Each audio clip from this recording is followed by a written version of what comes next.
Hi, everyone. Thanks for joining VaynerX Presents Marketing for the Now.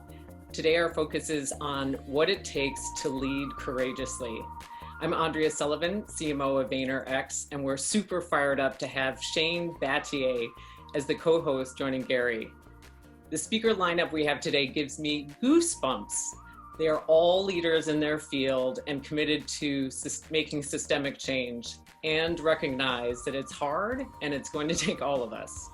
Just a couple of quick things before we dive in. We'll be recording each and every one of these sessions and posting them on VaynerX.com. Please help us keep the conversation going on Twitter, #marketingforthenow. And feel free to share questions or any kind of feedback by emailing us at marketingforthenow@VaynerX.com. Gary and Shane are going to kick things off, but first, just a bit more on Shane. Shane Battier is a two-time NBA champion and a 13-year NBA vet. He's known for his exceptional defense, especially his charges for being one of the premier 3 and D players in NBA history. He'll hopefully share a few of his secrets on how data helped fuel his success. And before the NBA, he attended Duke University and earned a bachelor's degree in religious studies. He's now the director of basketball development and analytics for the Miami Heat. And he's also the co-founder of the Battier Take Charge Foundation. And it provides resources for the development and education of underserved youth and teens. I really can't wait to listen in on this conversation. And thanks, Shane, so much for joining us as co-host. Shane, so exciting to have you on. Obviously, as a big sports fan, and the 3 and D thing really resonates with me because I think about it a lot in business and life, the things that a lot of people haven't seen or the angles. But before we go into some of that fun stuff, talk to me about the Take Charge Foundation, because I think that's super exciting to hear that that's in motion. I'd love to get a sense of what that's about. And really, since you're the co-host, I want to give you the assist on this one. I'll play a little Stockton Malone. I'd love to give you a chance to talk about it because I'd love to get it as much exposure as possible. And before we get into that answer, I apologize, Shane. Thank you everybody for watching. #marketing for the now. Like always, I'll be keeping tabs like always. And I hope you enjoy this session because it's pretty remarkable. Shane, on that, Take Charge Foundation. Well, thanks for having me, Gary. Hello to the VaynerX universe. It's a pleasure to be here. Look, I'm here because I love opportunity and I feel passionate about opportunity. And that's why I started Battier Take Charge Foundation. Look, I'm lucky to have had an amazing career in basketball and be 6'8", and I had a lot of people help me along the way. But I realized that if I wasn't 6'8", and I didn't have the jumper that I had, there's no way I would have been able to unlock my dreams and have the opportunity that I had through education. And so I realized at a young age. So I said, self, if you make it, you got to give back and you got to create opportunities for others. And so there's so many kids now, and we see just with all the protests nationally, the injustices and the inequalities in the educational system. And so my wife and I, Heidi, have decided to try to correct that in our own way. So we've had over 60 scholars in our program. We award college scholarships to kids who are from at-risk communities and who are just like me, who had drive, discipline, the talent, but just not the opportunity. And so that's why we're here to create that opportunity and see how much we can elevate some really, really special kids. I love that. One other note, and Shane, I'm going to really need you to step up here. Twice now today, my computer has completely crashed.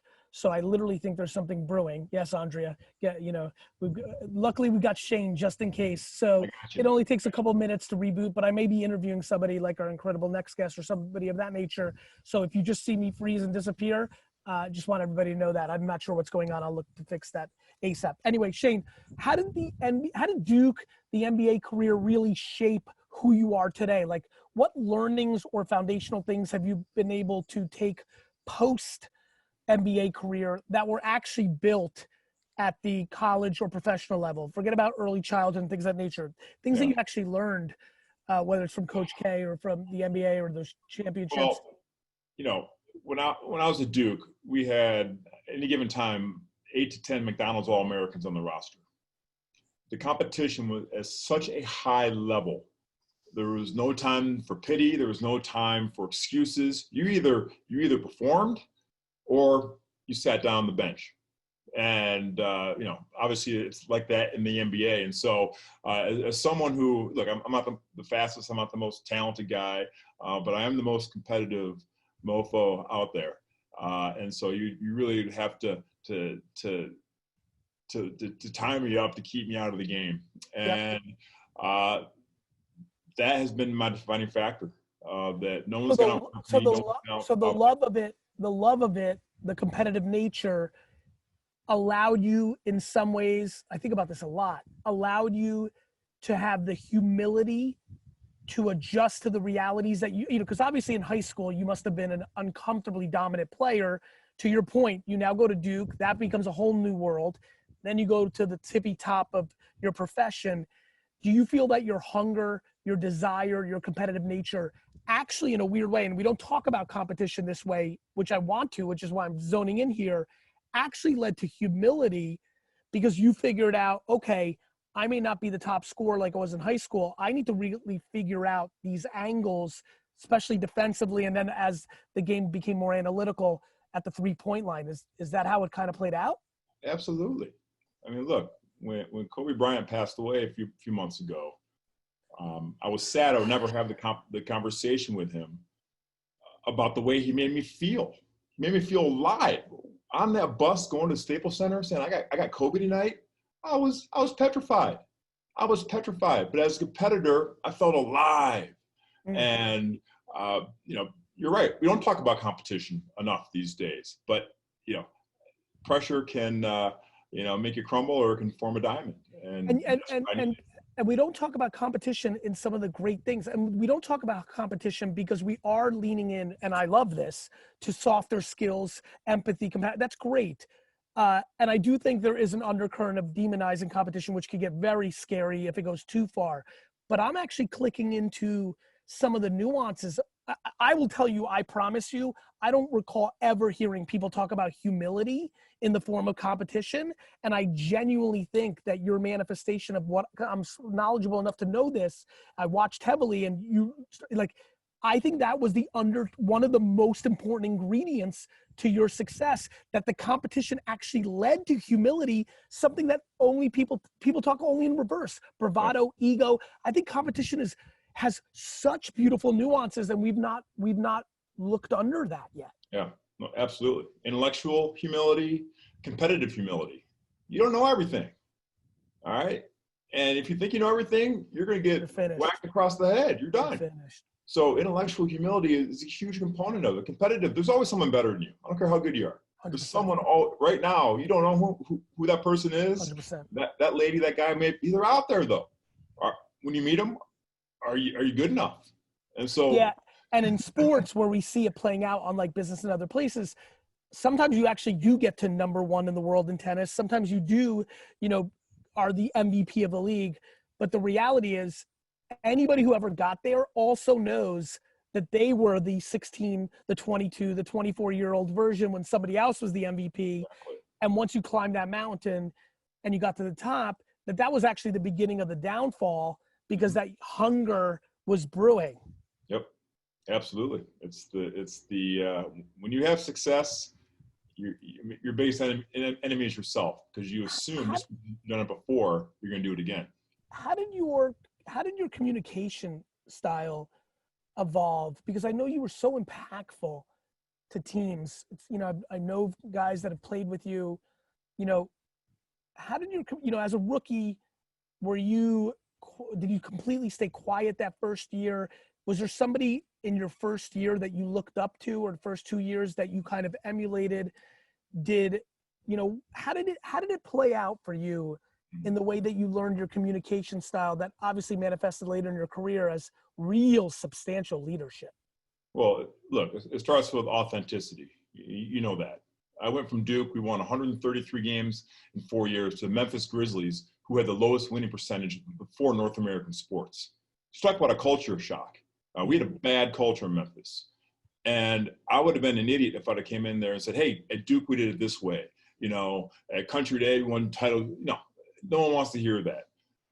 What you have to prove is that you're about the right things. You're about the team. You're about the health of the team, the health of your teammates, and it's got to be pure. You can't fake it, because people are really good at spotting the imposters.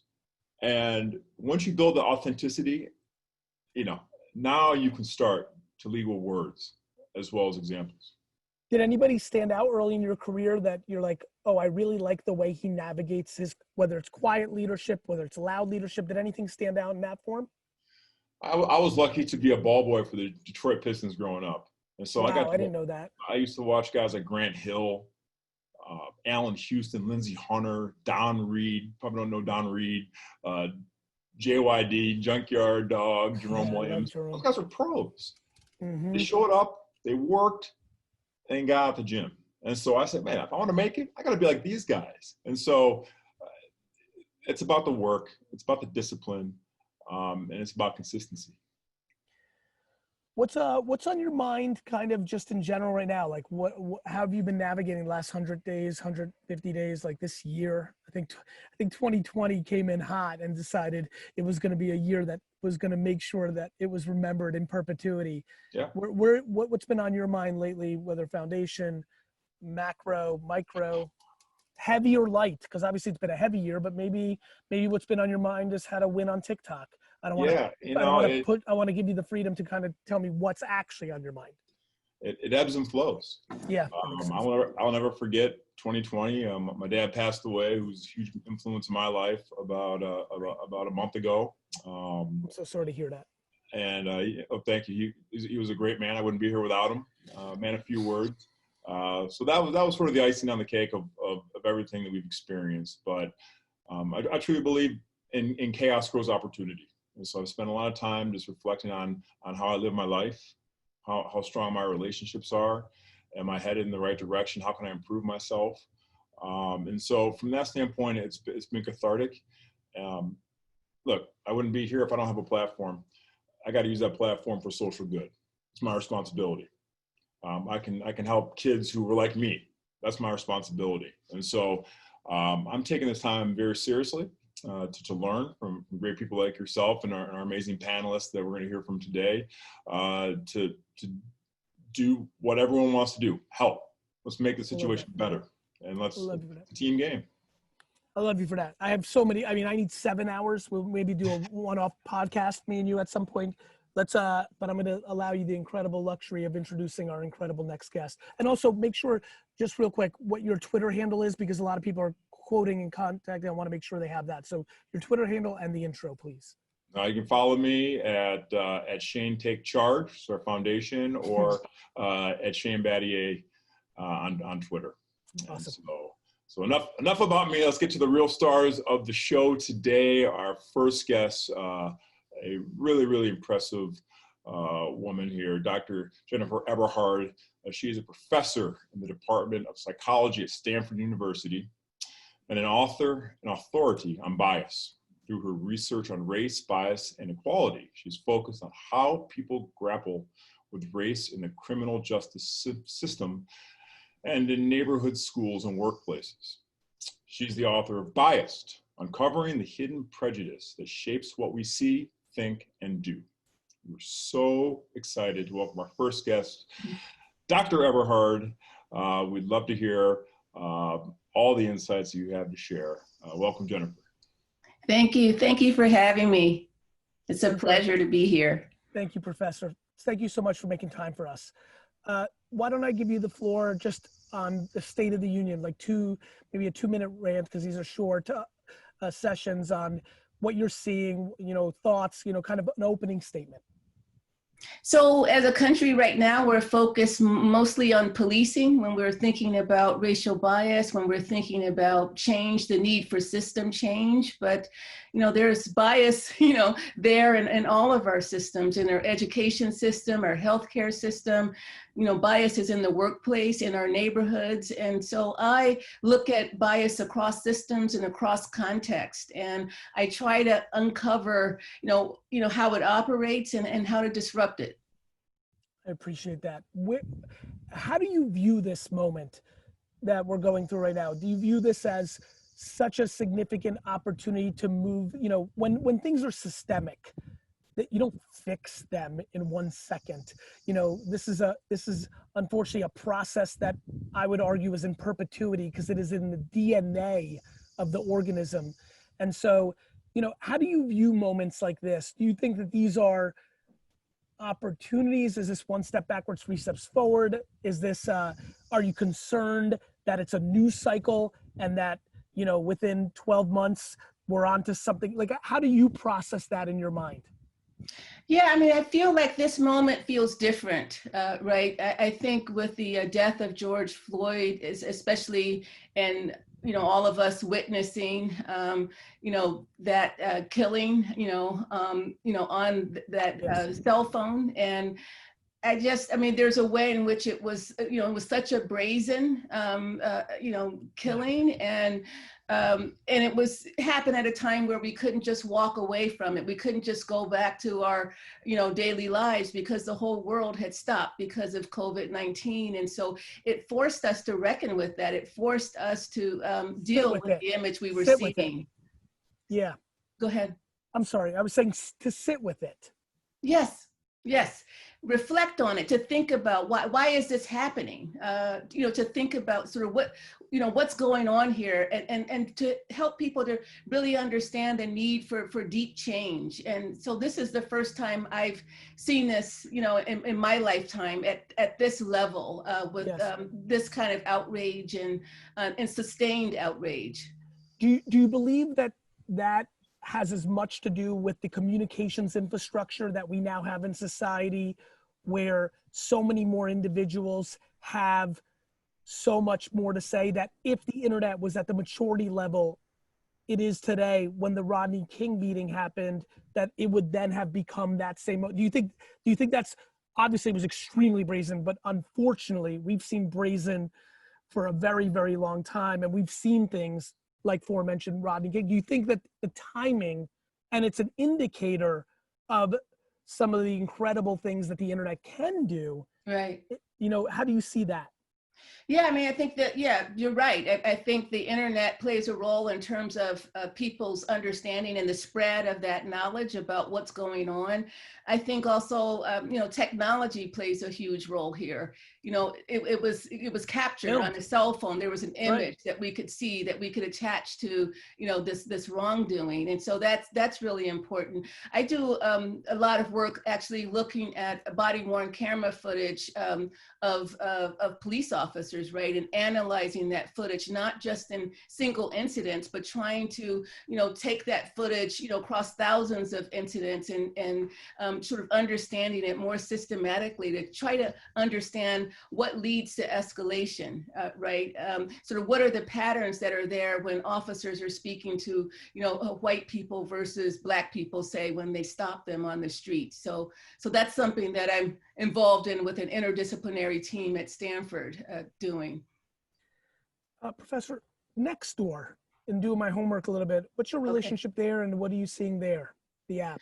Yeah, so Nextdoor is, most people know what Nextdoor is. It's, this online platform, and it allows neighbors to gather and share information and so forth. And their whole focus is on becoming, sort of helping people to have neighborhoods that are healthier and safer and so forth. And they found that they were having a problem with racial profiling on the platform. And so someone would look outside their window, they would see a Black man in an otherwise white neighborhood, and they would report him as suspicious, or they would shout out to all the neighbors, right? Suspicious Black man in the neighborhood, even with no evidence of any criminal wrongdoing at all. And so Nextdoor reached out to me, they reached out to other researchers to try to figure out how to curb profiling on the platform.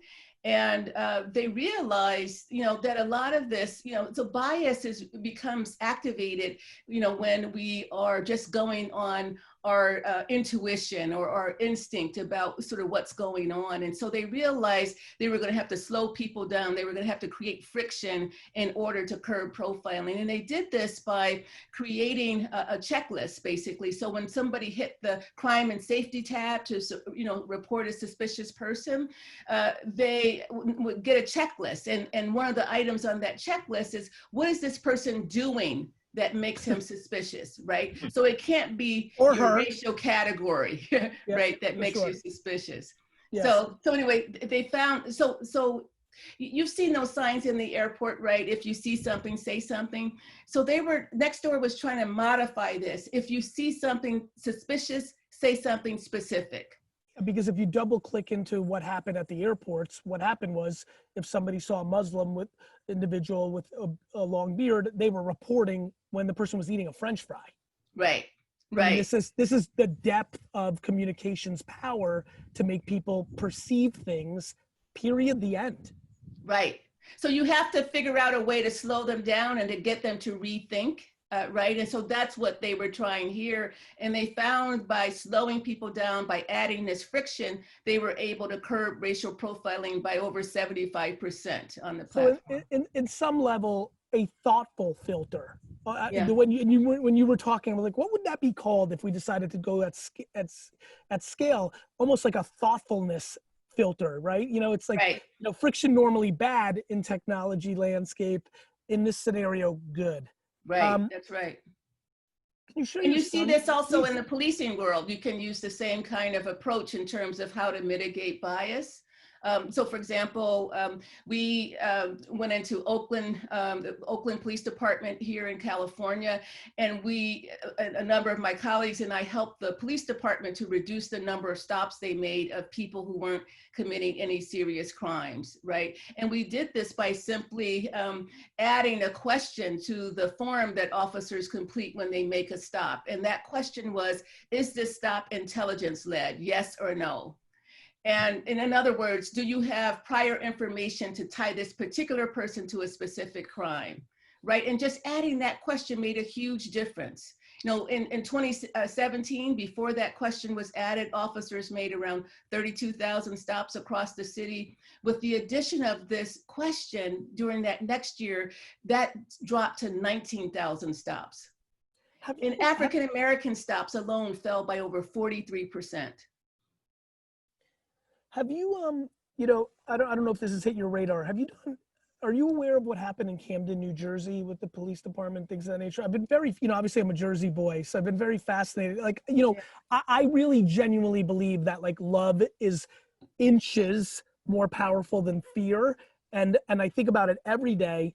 And obviously in times in my 44 years, probably in the last 25 years in my adulthood, in times like this, whether it's been post 9/11, whether it's right now, I just always think about this incredible fine line between fear and love. It's amazing what fear as a seed leads to incredible amounts of negativity. Yes, I agree. And that's what gets me into imaging, right? It gets me into what is being portrayed, Hollywood being a humongous machine for this, and now the internet and humans themselves. Just thoughts on that? I don't know. I figured, hey, if I got the professor, let me share something I've been thinking about. I'd love to get her thoughts.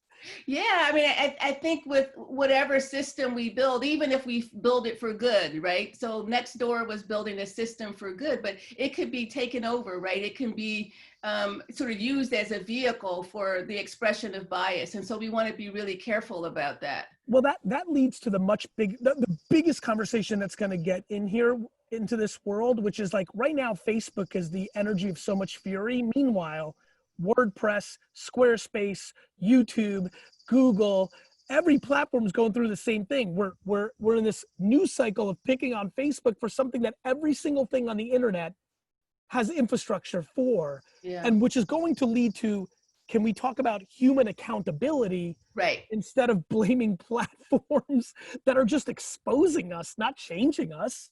Well, they're exposing us, but they can also make us worse. They can make us worse, or they can make us better. And I feel like we actually do want leaders to take responsibility here, because they create the social conditions under which we all live, right? And so it's back to your step up. It's back to your filter, right? Right. I think the question is, we're spending so much time on digital media, traditional media being better needs to be an interesting conversation as well, right? You're right. You're right. I mean, you know, we're asking for Facebook or Nextdoor or Twitter to put in filters, yet every single cable station is, you know, breaking news on CNN is a trigger. Like we're giving it an incredible pass to newspapers, radio, and television. I find it fascinating. Thoughts on that? I agree. And I mean, media is huge here, but I guess I also want to help people to understand that we play a role here as well. I can tell you a story about one of my sons when he was just in first grade, right? And he's coming to me, asking me, he says, "Mommy, do you think people feel like a different kind of way about Black people?" And I said, "Why? Why would you say that?" And he says, "I don't know. I just feel like there's something different, you know, like there's just something extra special there." And I asked him, I said, "Well, think about it." And I said, "Think about the last time you felt that way." And so he thought about it.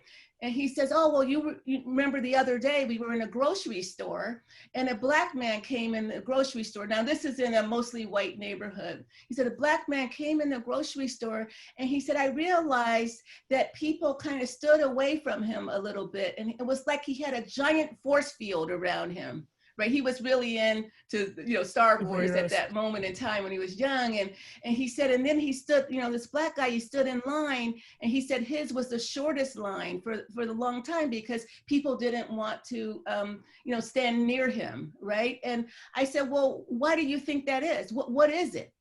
And he thought about it, and he thought about it, and he looked up at me, and he says, "I think it's fear." A first grader could get to that, right? And it's not from just watching TV or watching cartoons, right? It's watching us. It's watching 100%. How we move through the world, how we 100%. Treat each other, you know, so we are producers of this as well. You're preaching. Shane, anything to add to this incredible combo? So people want to help, but they're paralyzed. They don't know how. What does science say? What does the social research say I can do today to correct this? Yeah, that's a great question. And, you know, we are all vulnerable to bias, but we're not acting on bias all the time. You know, the science has a lot to say about the conditions under which bias is most likely to come alive. And so in those examples I gave of Nextdoor and of the Oakland Police Department, for example, you know, that was about slowing down, you know, to curb bias. That was about asking yourselves the right questions, right? It was about calming down. It was about holding yourselves accountable. You know, it was, those are the factors. So we not only, I mean, a lot of companies and organizations, police departments even, you know, they'll bring in people to do these implicit bias trainings, but we not only need to inform people about what bias is, we need to change the conditions under which bias is most likely to get activated. And so that's where we need to push towards. Powerful. Professor, thank you so much for your time with us. Too limited, but unbelievably appreciated. Oh, you're welcome. It was a pleasure to be here. Thank you. We'll talk to you soon. Shane? Our next guest, Mr. Adrian Parker, who is the Global Vice President of Marketing for Patron Tequila, which you may know, may have heard of, where he combines battle-tested management experience with digital transformation expertise to lead a powerful brand. He is passionate about creating contagious ideas that grow people and profit by transforming customer experiences. He is a leader not only in his executive role, but also in his community and in how he is raising his little ones. We are so happy to have Adrian with us here today. Welcome, Adrian. Hey, Shane, thank you for having me. Thank you for that gracious introduction. And hey, Gary V, what's up, man? Good to chat. Really good to see you. Really good to chat. So, Adrian, first of all, I think a lot of people can use some tequila nowadays, so I'm hoping business is Me good. too. Yeah.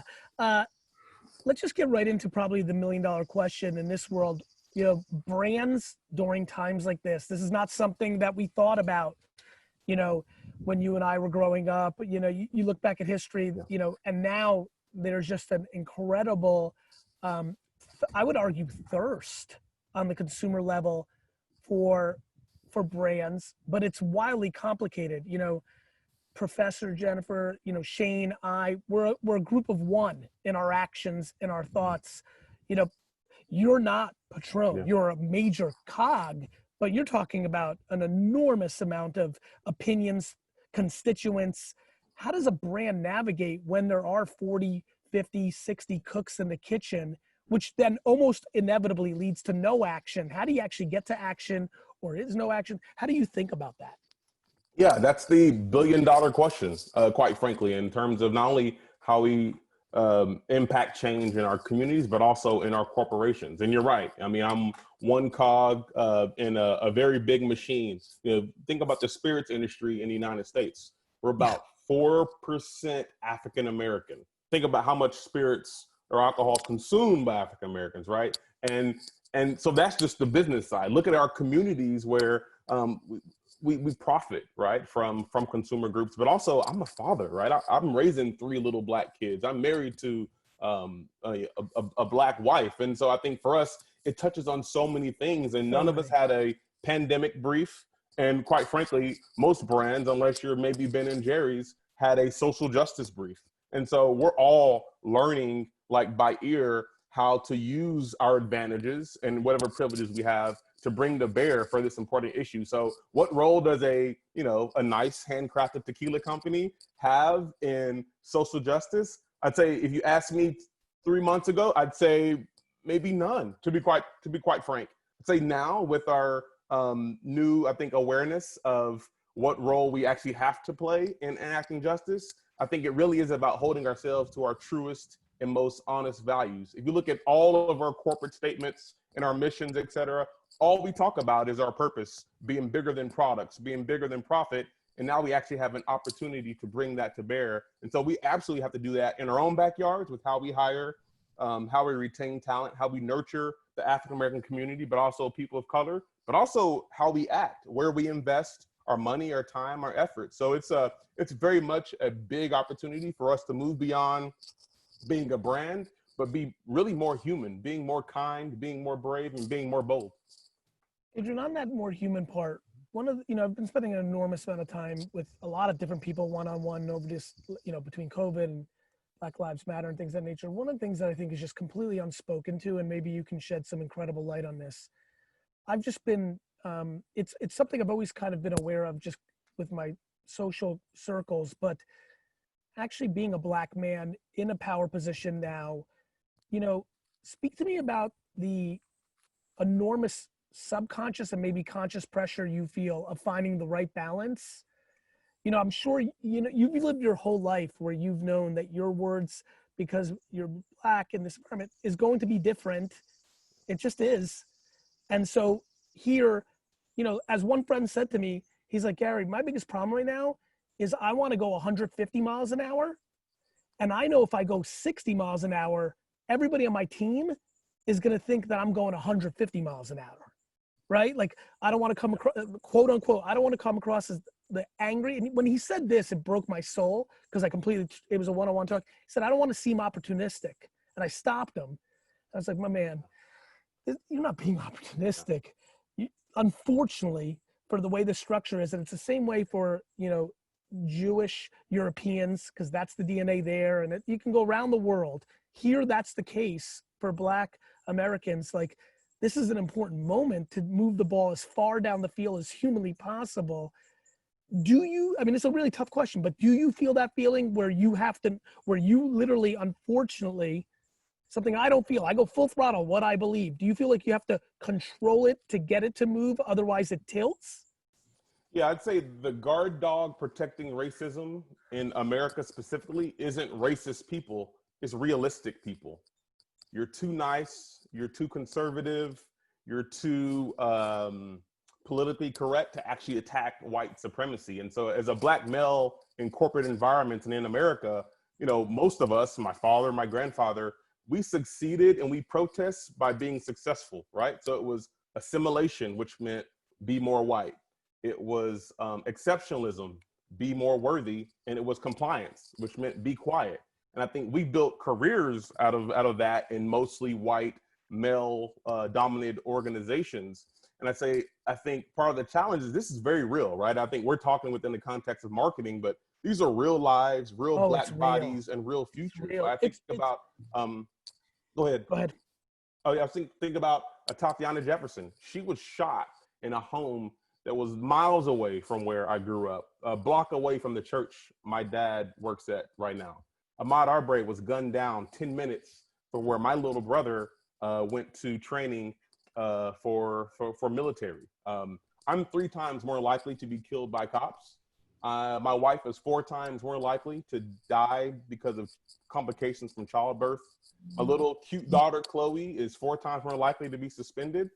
And my son is, 6 times more likely to be locked up. Not because they're uneducated, poor, or anything. It's because they're Black. And so that's a very real reality. And so when we bring that to corporate organizations, I think the conflict is this. You don't become a CEO, CMO, or C-suite by rocking the boat, right? You're realistic, you're predictable, you're in a pocket, you're in a box. You follow the plan. You follow the plan for shareholders, consumers, employees, right? The reality is the systems that allow discrimination or inequality, maybe not to flourish, but to at least remain, I think, unconfronted. Those same systems and mindsets are incapable of attacking it head on. And I think we've got to start having those conversations. What's funny? And everybody can have them. I had a friend who, great, wonderful person, and was said, I don't believe in the assimilation conversation. I'm like, have you ever gone into a heavy Black owned business? Have you gone to a cool business in music and sports that is owned and run by a Black person and is predominantly Black and paid attention to how the white person is dressed and acting? Of course it's real. Of course it's real. It's just the nature of human behavior. Yeah. I had a chance to talk to, this was 4 years ago. I went to a conference and I met a young man. He was the godson of David Duke, who, Grand Wizard of the KKK, white nationalist, etc. And he spent most of his teenage and young adult life recruiting for white nationalist organizations.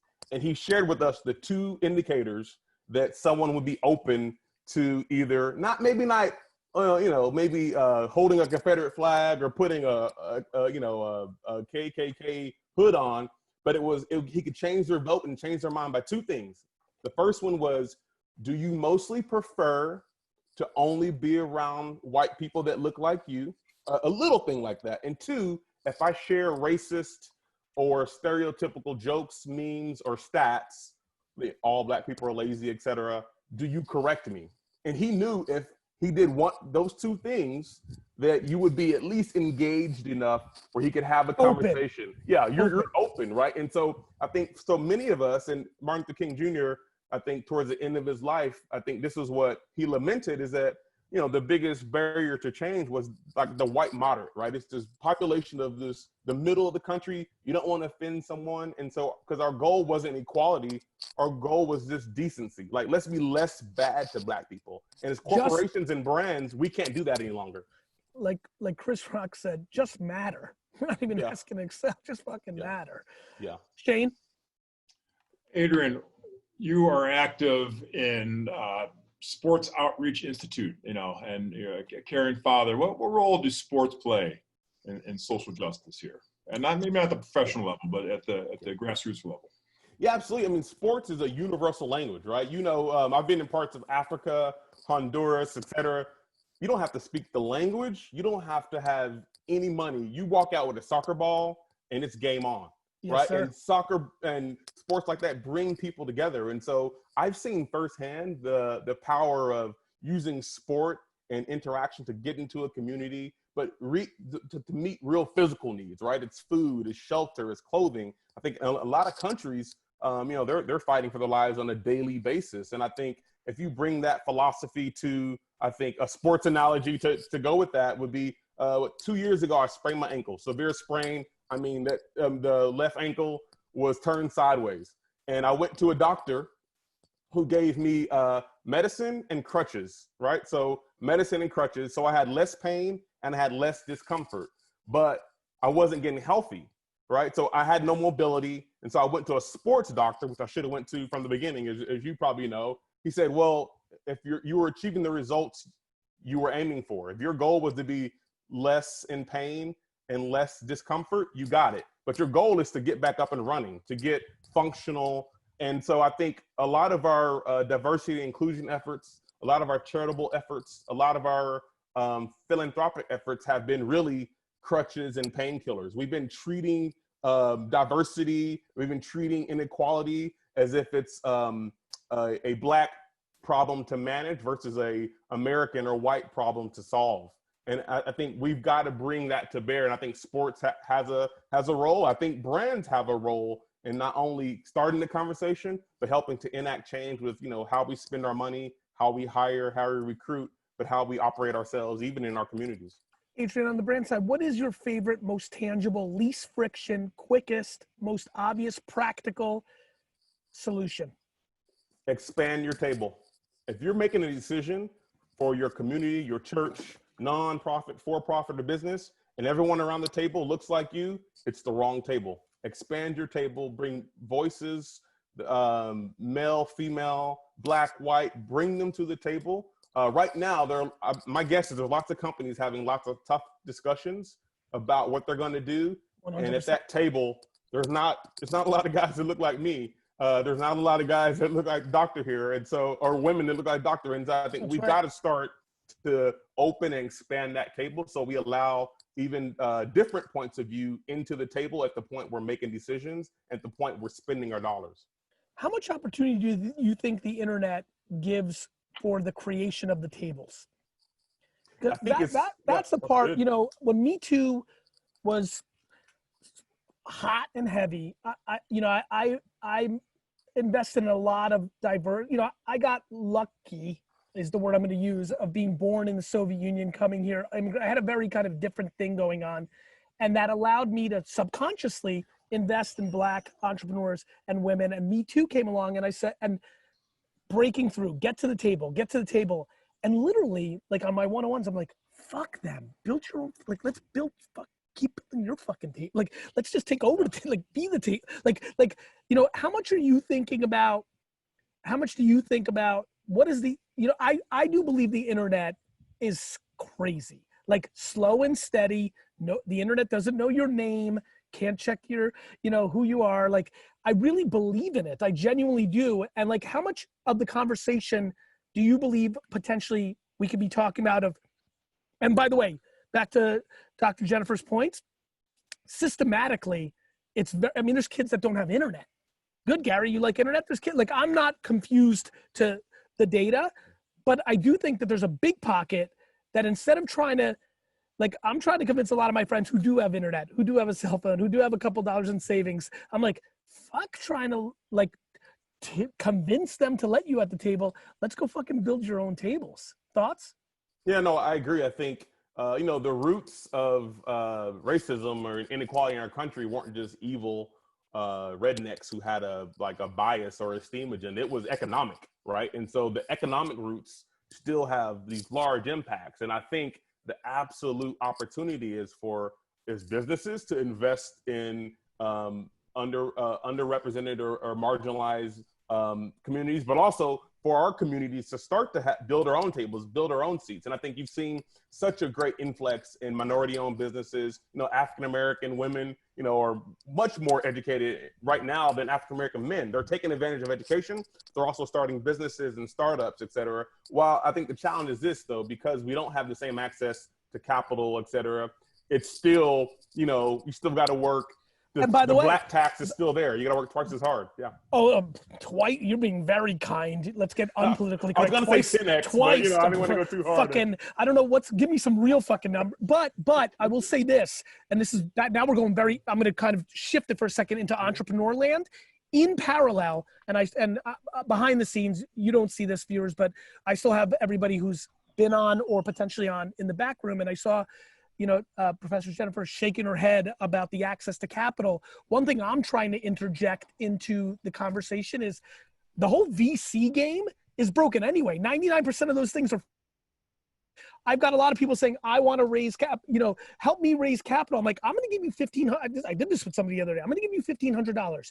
I want you to buy sports cards and stuff to flip on. I want you to learn how to make money, because the capital is teaching people how to build raising capital machines, not actual businesses. And so I'm seeing, and I'm very kind of practical too. Like, I'm like, man, this is big stuff. Like, all of us are crippled by the enormity of it. Let's not get it confused. I'm like, I'm not going to convince Silicon Valley overnight. What's about to happen. We all know what's about to happen. They're going to invest a little bit more right now to point to it.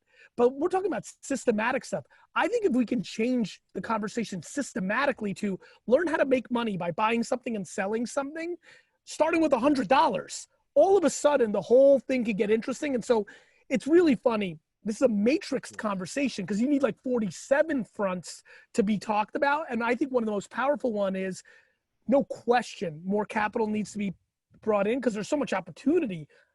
I'm colorblind when it comes to business. Like, when Baldwin Cunningham came to me, he's a nice, pretty black boy, but I was like, no, he's going to fucking win. I didn't give a shit about, and to me, I think we need more of that. But on the flip side, we also have to talk more about, let's not think that raising capital is this great thing. Let's learn how to make money instead of raising it, which becomes very practical on an internet-based world that might lead to some opportunities. So it's a double front of that I think could lead to a really good. It's kind of like your world of on-premise and off-premise. I've always felt people in the liquor business either care too much about the restaurants or too much about the stores. And it's always a balanced attack where you actually build a massive brand. Yeah, I think you're right. And one thing, I've been in microloan organizations, right, where like literally $1,000 changes someone's life, and correct, to Dallas, et cetera.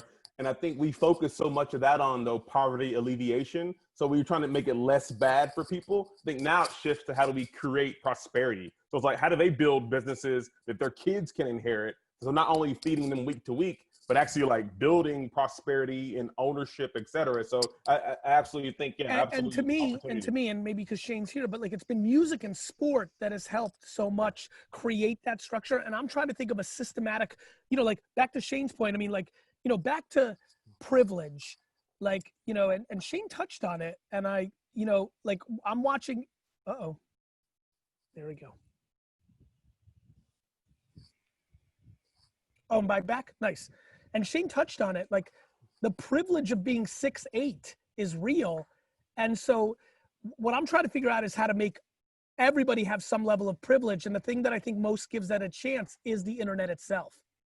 Yeah, I agree. I think the internet allowed scale, like social networking did, to technology. I absolutely agree. And we all have a privilege, right? I think we all have a power, and don't be ashamed or guilty of it. Use the heck out of it to help someone else. I think so much of our efforts have been so profit-based that we've missed opportunities. And I think a lot of our focus as a brand is on like, how do we give back? Our founder had a saying, success unshared is failure, right? Like, so we're successful here, but how successful can you be if you're not helping someone else out? And it really just goes back to empathy, awareness, but also acting. Gratitude. Yeah. It's the basics. 100%. I appreciate you, my friend. Thank you so much for joining us, really. Thanks for having me. Thanks, Shane. Thanks, Adrian. Up next, want to welcome Ms. Noor Tagouri, who's a 26-year-old entrepreneur garnering international praise as one of new media's most influential voices.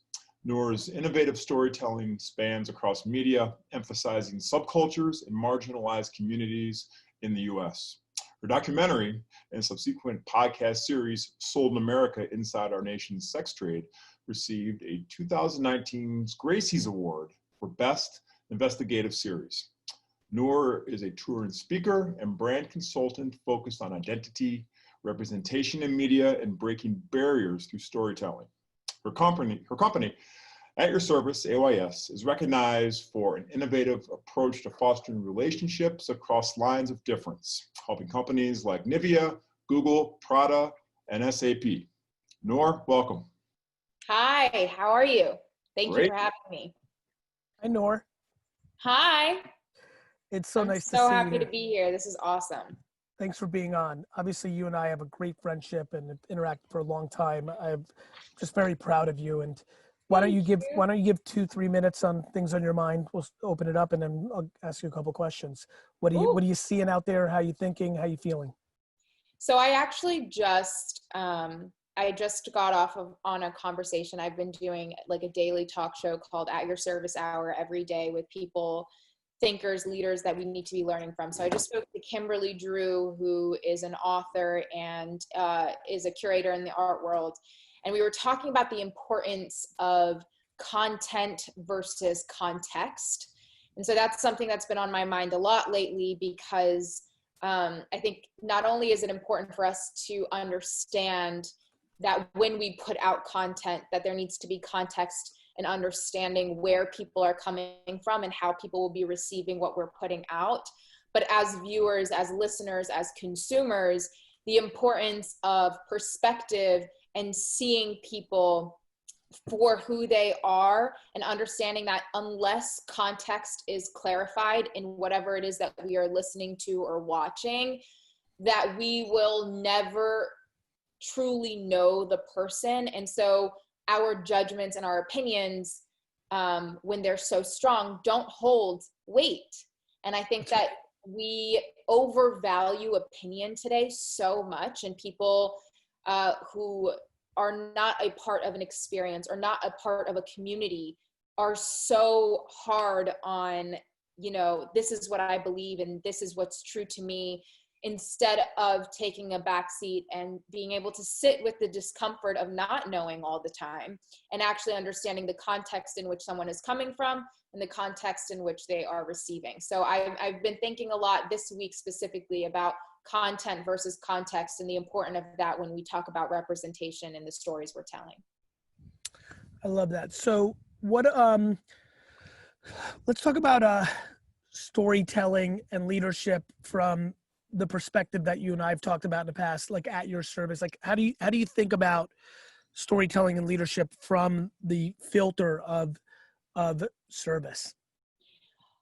Well, I think that if our intention in all of the work that we do is that we want people to be seen, heard, and valued, and that we have something to offer, even in a capitalist world. Like if we have something to offer and we want somebody to believe in our brand, to believe in our story, to believe in our product, to believe in our message, then I believe that the best way to do that is through the lens of service, through the lens of saying, I do see you, I hear you, I value you, and this is what I have to offer. These are my skill sets. These are my talents. This is the product that I have, and I want to be of best service to you.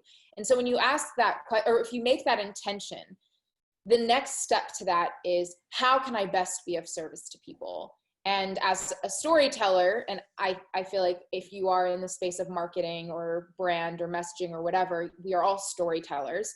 The best way to do that is through listening with intention. So I think that if you are a conscious leader, you are a leader who believes in impact and in longevity and in depth in whatever it is that you're sharing, we have to listen attentively and intentionally and ask ourselves if we're listening to respond, if we're listening to fix something, or are we just listening because these people deserve to be listened to and because I want to work to earn their trust. So as a journalist, and now even as a consultant, I always ask myself the question, how is the way that I cover this story, how is the way that I tell this story going to impact the person or the community that we are talking to? And so I think that that's really important to keep in mind when you're thinking through the lens of service. And then the entry point to that, there are several entry points, of course, but the entry point that I like to stick to, because we live in an incredibly divisive world, especially online, is what is the least common denominator that I have with this group of people? What is the entry point of commonality that I can find? Is it that, I enjoy the You're same a human? What about just being a human? Well, that's so. I mean, really. With, like, a higher thing. And then I say, you know, and when it's really hard and I can't figure out exactly what it is, my entry point is that we are all breathing the same air, that we are all we are all existing in the same space, that we all came from the same thing. So real quick, I just want to jump on something you said that I've been spending a ton of time on. You said divisive world, obviously, you know, being shown so much, but you said especially online. Do you believe that, you know, I'm a big believer that what online is doing is just exposing. You know, it's a lot easier to be a tough guy on a keyboard than in somebody's face.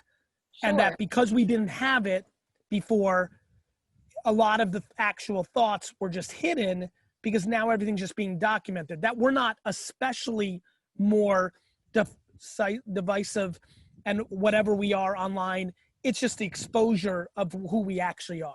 Thoughts? I agree with you to a small extent.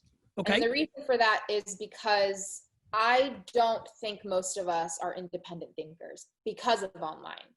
And so, right. But real quick, before then, if we're not independent thinkers, then what we had was Walter Cronkite or David Jennings or the newspaper, right? Like I'm just very curious about how you see this. Totally. I mean, Walter Cronkite was one of the most objective journalists of our time, and he introduced, or was one of the journalists who introduced the fact of reporting just the facts. Yep. So the thing about today, and I mean, I have a whole theory on objectivity and if it even exists today and if it should, but I think that today you can have people are being exposed 100% for what they think, for what they feel, but it's being exacerbated by the fact that it's hive mentality. Everybody wants to know, like before you tweet. But did hive mentality exist before, just in a much smaller pocket? Was it you and your uncles? Yeah, I mean, that's the echo chamber that you lived in. Well, that's the punchline. The punchline is the harm that's being done.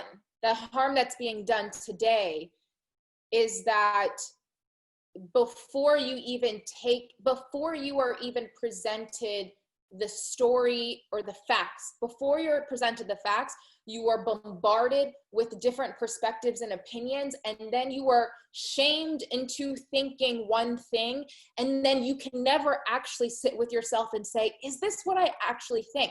I think that's different from growing up and talking politics and talking religion and talking whatever in your household, and, you know, I think this way because this is what I grew up with. But I mean, because I think, you know, growing up in the 80s and 90s, I thought different things than family members and other things, and people tried to shame me into seeing it. You know, the second it's a very interesting game of, is the masses doing it more than 4 influential people in your circle or less? It's just interesting. I don't think it's a wrong right question, but it's something that I really feel passionately about, though. Me too. Me too, by the way. In the opposite direction. Like I get it, but there's always been influences. There has always been influences, but you're also talking about where's accountability? Where's accountability in this conversation? Exactly, and you like can't this whole notion that I'm a bad person because my uncle or because of Twitter fucking sucks. Yes, but here's the thing: accountability, and that's why I said that your opinion and your judgment does not hold weight if you don't have full context. The fact of the matter is, unless you are sitting down with people who are a part of that community, unless you're doing the work and educating yourself and doing the unlearning, you aren't going to get there. And that, to me, it's like a majority of the opinions that you are seeing online take up space. It's noise. It's not fair. And it's unproductive to so many people who are doing the work on the ground, who are trying to educate us. What's the solution of that? The solution of that is shutting up and listening. It's that's very nice, but okay. Let me continue though. Go ahead. So it's making a commitment to learn, making a commitment to listen, and then stepping away at times. Like I do my best to stay off of social media and stay off of the internet when things are erupting, because I find it important to myself that I need to, one, educate myself on matters, and then two, more important for me to sit with myself and try to come up with what my actual thoughts are on this, instead of just seeing what my echo chamber is echoing and then being tied to that. But like it does, but why why do we feel so entitled to have to voice our opinions all the time? Why don't we just actually amplify? And this is why I always say, like, I've never said, I want to give a voice to the voiceless. Everybody has a voice. Everybody has a story. My job is to make sure that you know that you have a story and a message that deserves to be heard. And also that that story and your truth is the message that needs to be amplified. My job is to amplify your truth. My job isn't to sit there and amplify people's opinions who have never even touched on this experience, who have never spent the time, who have never made the commitment, who have never done the unlearning. And that's what's happening is we're bringing people onto these platforms who don't deserve to have their opinions heard in this space because they have no relation to the community they're trying to talk about. But listen, I'm such a buyer of your thoughtfulness on this. I think the question becomes, you know, when you say things like don't deserve to be heard on these things, the problem is you and I, with our points of view, don't get to decide that. Other humans do. You know that, Shane? Yeah. Noor, I love what you said about finding the least common denominator as a journalist. Yeah. How do you help companies authentically find that? That's a great question. I think the first thing that you do is you ask them what are your values and what is the purpose that you have in this moment? Like, why are you doing what you're doing? Why is it so important for you to sell this product, to push this message? What is the story you're trying to tell?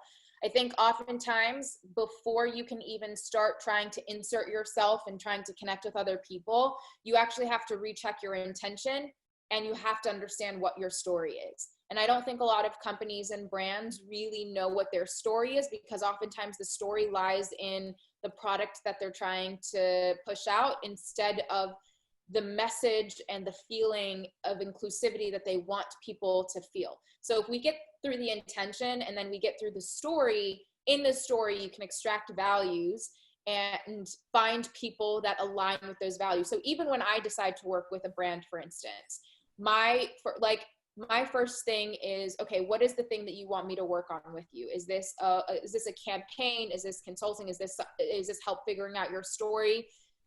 What are the values? What are the things that are most important to you? And do they align? And if they don't align with my personal, like something that I believe in or I can see good in, then I will say like this, I'm not the best person for this. There's going to be somebody better for you. And I think it's really important to be in a position to be able to say no to jobs and no to opportunities, because you recognize in yourself that you've done the work and you know that you're not the best person for this. Yep. But once you collaborate with somebody whose values align with you, you get to move forward and you get to say, okay, who are the people that we're trying to reach? We're trying to reach a community that that has this story, but it's been misrepresented or been misinterpreted in the media. Well, my entry point is I have spent most of my life being misidentified or misrepresented, and I know what that feels like. And that's like my entry point a lot of times. For instance, you mentioned my series Sold in America. I spent 2.5 years investigating the sex trade in the United States. And and sex workers in general, like, are a really hard group of people to build trust with, rightfully so. Jeez, because they not only have they been misrepresented or mistreated or all of those things, but because as a society, like we've just done so wrong by them. So it's incredibly hard to build trust. There is a trans sex worker that I interviewed, and I remember she said to me, you know, I wrote a blog post many years ago about how I related to Muslim women who wear the hijab more than anyone because society was so obsessed with how we dressed. And her saying that came from like me having the conversation with her about you know, like, I just want to say thank you so much for giving me this time, because I know it's hard to trust people. And I want you to know that I'm not going to run with your story. I'm not going to do these things. I know what that's like. And then she led with that. And that was our foundation. Now, granted, that's like a really incredible foundation to build off of, because it was a foundation of trust that happened pretty quickly. But that takes investing time in. Like, there's been in an opposite perspective. I remember during that series, I flew myself out to Las Vegas, and I spent a full day with a group of sex workers before I brought my team out to film the interview. And I spent a full day building trust with them, hearing them, listening to them. And then when I brought my team out, we spent 9 hours in a car outside in like 100-some degree weather, and they wouldn't open the door, and they decided that they weren't comfortable doing the interview. Yeah. And it was like, we had already, and I have to say, like, you know what? That's okay. Everybody is entitled to whether or not they want to share their story, but I did the work, I invested the time, and I did what I could. And if you're not willing to invest the time and this, when it comes to marketing and brands, it's literally taking that journalistic integrity and using that as a blueprint for anything story related when you are trying to build trust with a community. And if you are able to do that, people will be disarmed.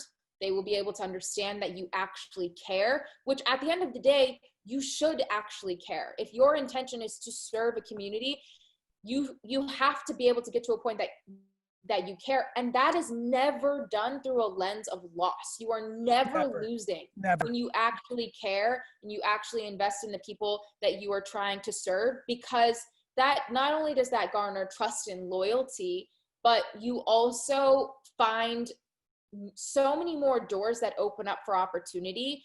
Because when one community gives you, like, you know, credibility, and they're like, no, they do their work. They spend time building trust. They see us, they whatever. It's like spreads like wildfire, because it's not common to see people do something with such intention and take the time to really invest in the story behind what it is they're trying to sell. I love it, Noor. I always love when we get to jam. I'm really proud of you. I hope you're well. Thank you. Thanks for being on. Thank you so much. Shane? Noor, thanks so much. I'd like to introduce our next guest today, Mr. Matthew McCarthy, who is the CEO of Ben & Jerry's. You may have heard of it.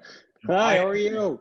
Global brand that continually breaks the rules on how business can be a force for good in the world.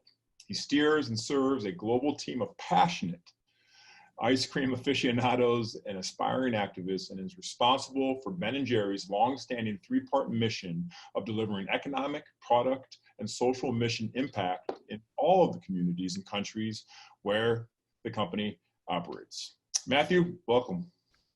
Hi, how are you? Matt, how are you, my man? It's good to see you, stranger. What's cooking? Always good to see you, stranger. Just full disclosure, this is one of my favorite humans. We worked together when he was on Axe. We've had some of the most fun.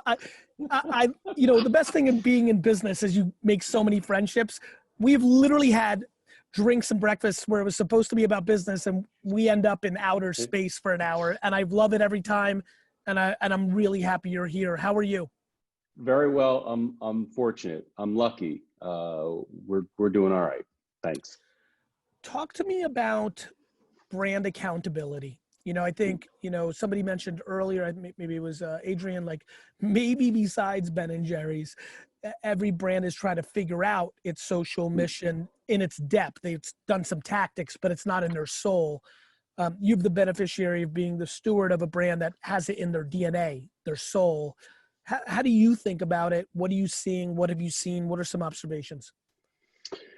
Thanks for having me, and it's good seeing both of you guys. This is I get asked this a lot, actually, and I think the first thing I'd say is it would be a big screw up for anybody to say, well, businesses like Ben & Jerry's can do it, because, you know, the two guys that started that business, they were hippies in Vermont, and they can do that. That is a delegation and a disempowerment, and so.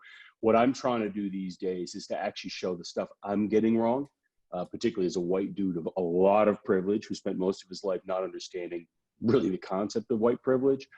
and trying to put our mistakes, my screw ups out there to hopefully pull back the veil a bit. I don't think the world needs any more great stories or videos or cry and buy videos about how great any company is. I think what we need to be doing is to be supporting each other, particularly if you're a white person running an organization and you're trying to figure out what the hell to do.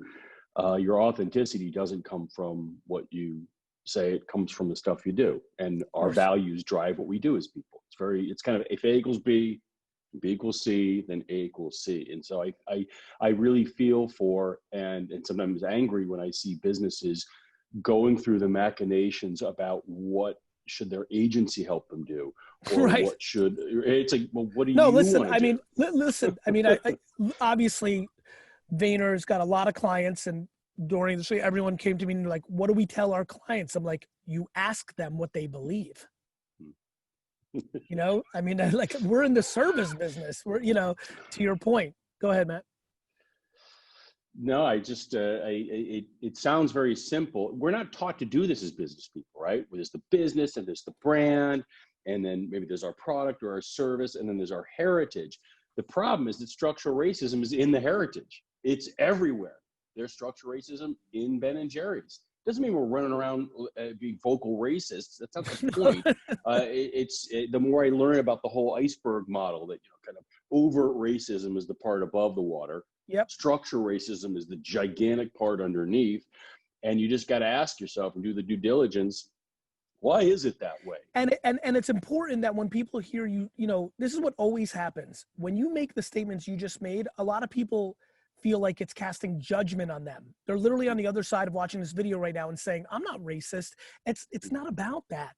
There's no confusion that the far majority of people are well-intent individuals. This is about, I always talk about it. This is not the cherry on top of the cupcake. It's the fucking batter that made the cupcake. And it's okay. And by the way, I have unlimited white friends that grew up in massive poverty in trailer parks and had no fucking privilege by the way we accounted. Like, everybody's scenario is different. I have unlimited black friends who grew up with all sorts of fucking money in the bank and BMWs at 13. Like, there's all sorts of things. Just acknowledging its truth without taking it personally. Yeah. That's the toughest thing. I mean, when I had someone, I was on a call with our franchisees. We get hundreds of franchisees in our scoop shops, an incredible network. It's an incredible part of the Ben & Jerry's business that when we hire like 10,000 scoopers a year, we touch tens of millions of people through our scoop shops. It's a big privilege to be part of an organization that was born as a scoop shop. It's also delicious. Well, it's a little pricey. You guys are premium. You know, I go in and get a little something for a whole lot of, but I appreciate it because it's quality. It's just like wine, so I don't judge it, but it's delicious, Matt. Some of the favorite tweets that I've seen out there recently is, yeah, the stuff's expensive. Damn it, because here's what they do with that money. And I'm like, yes, but I get this question like, defund the police. Did you have to say it that way?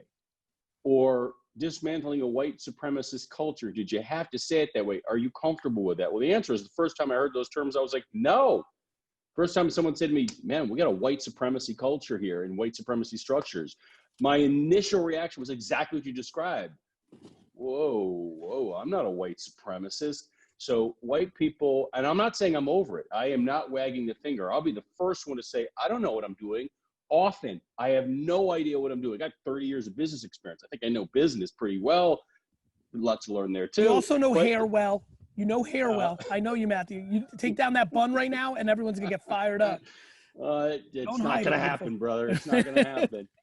But the thing is, this last part of that sentence is just like, if I wait until I think I'm ready, you'll be dead. Guarantee you, I will have waited too long. I will have squandered the opportunity, the privilege that I have leading a business. And so to me, it's like, if I wait till I feel I'm ready, I guarantee you that's doing it wrong. Nah. Understood. Shane? That's a great phrase, squander the opportunity. I love that. Question for you. How bad is it for companies to fake like they're interested in changing the system? Is it better to be silent, or is it better to fake authenticity and caring? Oh, jeez. Oh, come on, Shane. I mean, You know, That's a I good. think there's. What do you mean, Matt? That's a good. Sorry. What's your favorite flavor? Okay, That was a good. I love it. That was a good fucking question, Matt. Answer the fucking question. Don't blame Shane. So no, I'm not Shane. I'm not trying to be a jerk. Maybe we should ask more obvious freaking questions. You know, we got a world of hyper transparency. People don't believe that we have a crisis of trust in the world around us. None of us are trusting the government or businesses or the media or any of that stuff. So businesses have always acted by their values. It's called lobbying. Businesses have always done things. The issue at hand right here is that the stuff going on, the pandemics on pandemics, are piercing that fake veil between our humanity, our human lives, and our business lives. And it's much more comfortable to live in a world where there's this nice shroud around the business world. We don't need to kind of pretend that we're humans at the same time, but like Wizard of Oz, man, yes, mind the man behind the curtain. So businesses that don't put their values out there are simply lying. So to your question, if they're hiding them, they're either lying or they're hiding them. So you can either put your head down in the foxhole. That's like death for a business and a brand. Pretend, that's a faster death. So I guess I'd say that not putting your values out there, you're dead. You probably don't know it. Putting out there and faking it, you're just prolonging the inevitable, which is the death of your brand. Shane, keep going. What's your favorite flavor of Ben and Jerry's? Little lighter, Matthew. Man, it's tough. I'd say that fish food, like my wife and I, if we had desert island, it would be fish food. It's just, and I mean, we also have peanut butter half baked out right now. So we've got half baked, one of our biggest flavors, but we did a limited edition a few years ago called peanut butter half baked. That's out there now. It's, I don't know. Those are two I'd say. Like the new Netflix flavor is also killing it. Now back to the fastball. So you gave a really eloquent answer about a corporate responsibility. Do your C-level executives have that coming in? Do they learn that from being around you and being around the company? How does that grow at the highest level? I'd say a couple of things. So speaking kind of the world I'm in now with Ben and Jerry's, we have some folks on my leadership team who've been around for decades. They've been part of Ben and Jerry's. My chief marketing officer, Dave Stever, started as a scooper over 30 years ago. I've got other folks like Dave Rappaport, who's our head of social mission. He's been with the company for a couple of years. Anurada Chug, who runs our business in Europe, she's been with us for about 3.5, 4 years. So you definitely get this kind of mixture of people who are like stalwarts. They've been with Ben and Jerry's, and they kind of, I look to them.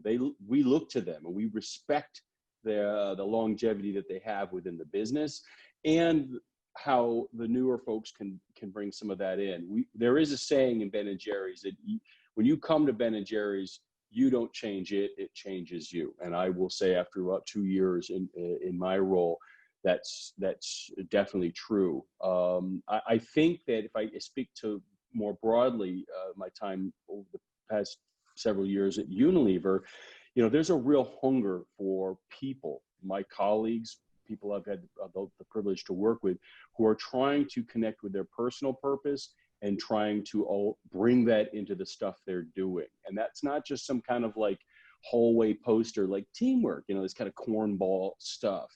I believe that everybody is saying life's pretty short. I don't have a lot of time to go through the motions where I'm spending 10, 12, 14 hours a day at my job and have that massively incongruous with the stuff I'm trying to do as a human.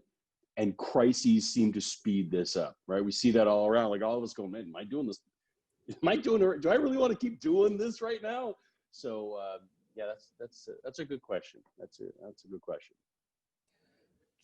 Just to throw it around for a little bit more, because we're obviously hitting, I don't want to let you go just yet. Just really curious, your take on TikTok. I know this is a little fun question. We've been in serious note, just how your brand has been thinking about that, anything of that nature.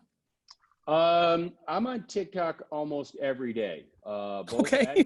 You know, I actually love the platform. As a person, as a consumer, there's something about this, there's something about it I think is very powerful. Period. And I love it. I find it super entertaining. And the second thing I'd say, as it relates to business, I don't know how we can best engage with a platform like TikTok and do it in a way other than through fun, right? So at Ben & Jerry's, we try to create fun stuff. You would take the topics like social mission, social justice, climate justice very seriously. We try not to take ourselves too seriously. We try to have fun. And so I think that, you know, as the team, and again, the team is a lot smarter than I am about how to do the marketing of Ben & Jerry's. It would be around bringing that fun and that spirit and keeping it light versus trying to, you know, shoehorn in some type of a complex message like around Juneteenth or defund the police, invest in communities. We probably wouldn't use that for that. Matthew, I love you. It's always great to see your face. Shane? Thank you, Matthew. Sorry, you know, Gary brought me in to throw the fastballs today. I'm sorry. No, I had fastballs. Sorry. I had fastballs. No, They're not fastballs for him. He can hit them. I feel lucky you guys had me on. Thank you, Shane, and thank you, Gary. I really appreciate it. Be well, both of you. Stay okay? well, my friend. Thanks, Matt. All right, our next guest today is someone close to me, 305 in the house.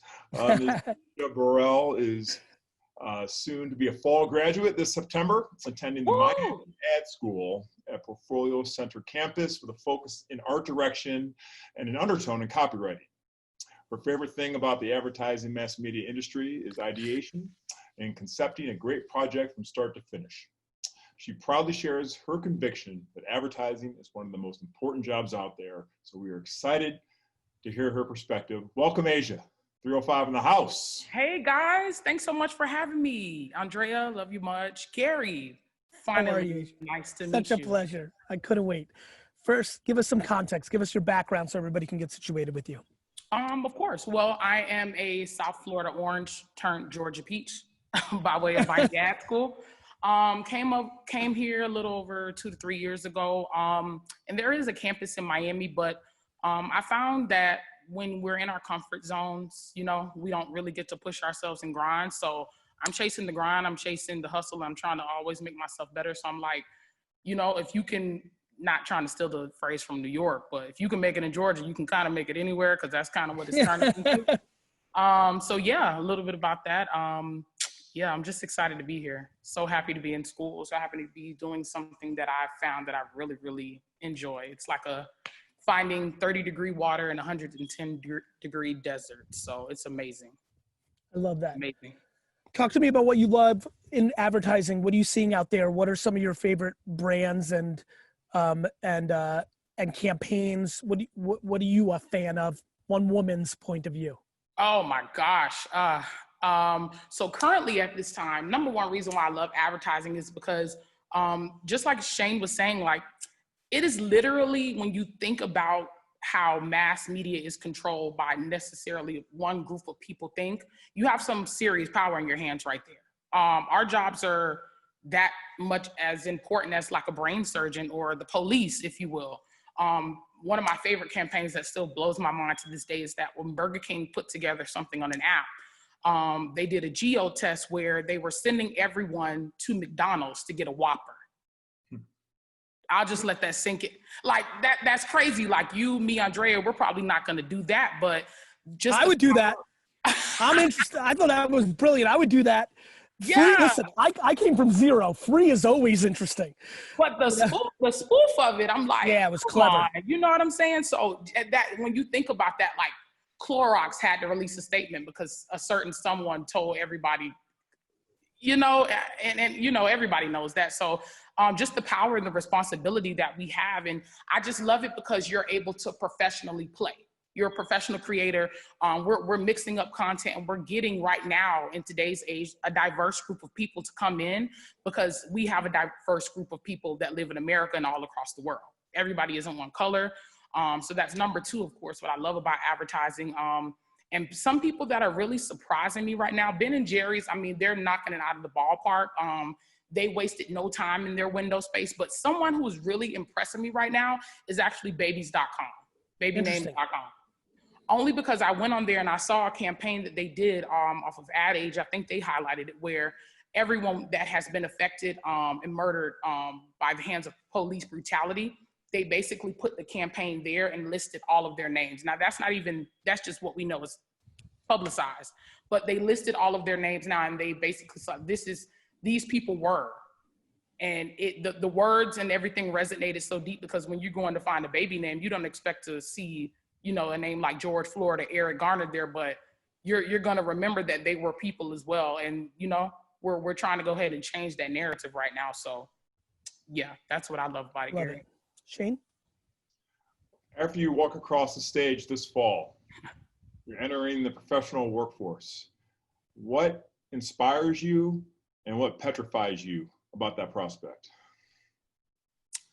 I'm going to start with the petrify. So what I would say that makes me kind of scared is that it's not about the pandemic, because right now is where lines are being drawn in the sand and you're able to discover who's really in this industry. It separates the men from the boys, if you will. And so I'm really scared about, everyone basically saying like, hire more Black people, and that's great. I want, people to hire more persons of color, but I don't want it to just be something where we're just filling a quota so no one doesn't look at our agency and it's like, oh, I don't see a lot of, that's right. I don't want it to be like a roundup and we're just hiring y'all to hire. No, I want you to take us through the process. Creative directors should be cultivating right now. You should know the ins and outs about your team. Like if you're a creative director right now, your main job is to make sure that your agency is #1 in the world. And how you're going to do that is the people that you're working with. Like you lead from the back, not the front. So I think that's what I'm kind of nervous about right now coming into the industry. I don't want to just be a quota. I want my fair shake, and I want everyone to, really cultivate the new that's coming in, and just making sure that you're building authentic relationships and really getting the best out of people that you're trying to bring on your team. Asia, what's really super powerful about that is we have a volume model at VaynerMedia that we think is completely merit-based, right? I don't want the subjective opinion of a creative director deciding you're good enough or you're not good enough based on your Miami ad school. It is unbelievable as that education is for the ad world. Yeah. What I'm so excited about now is in a digital world that we believe in, where you can put out content at scale down here and let the market show you. Yep.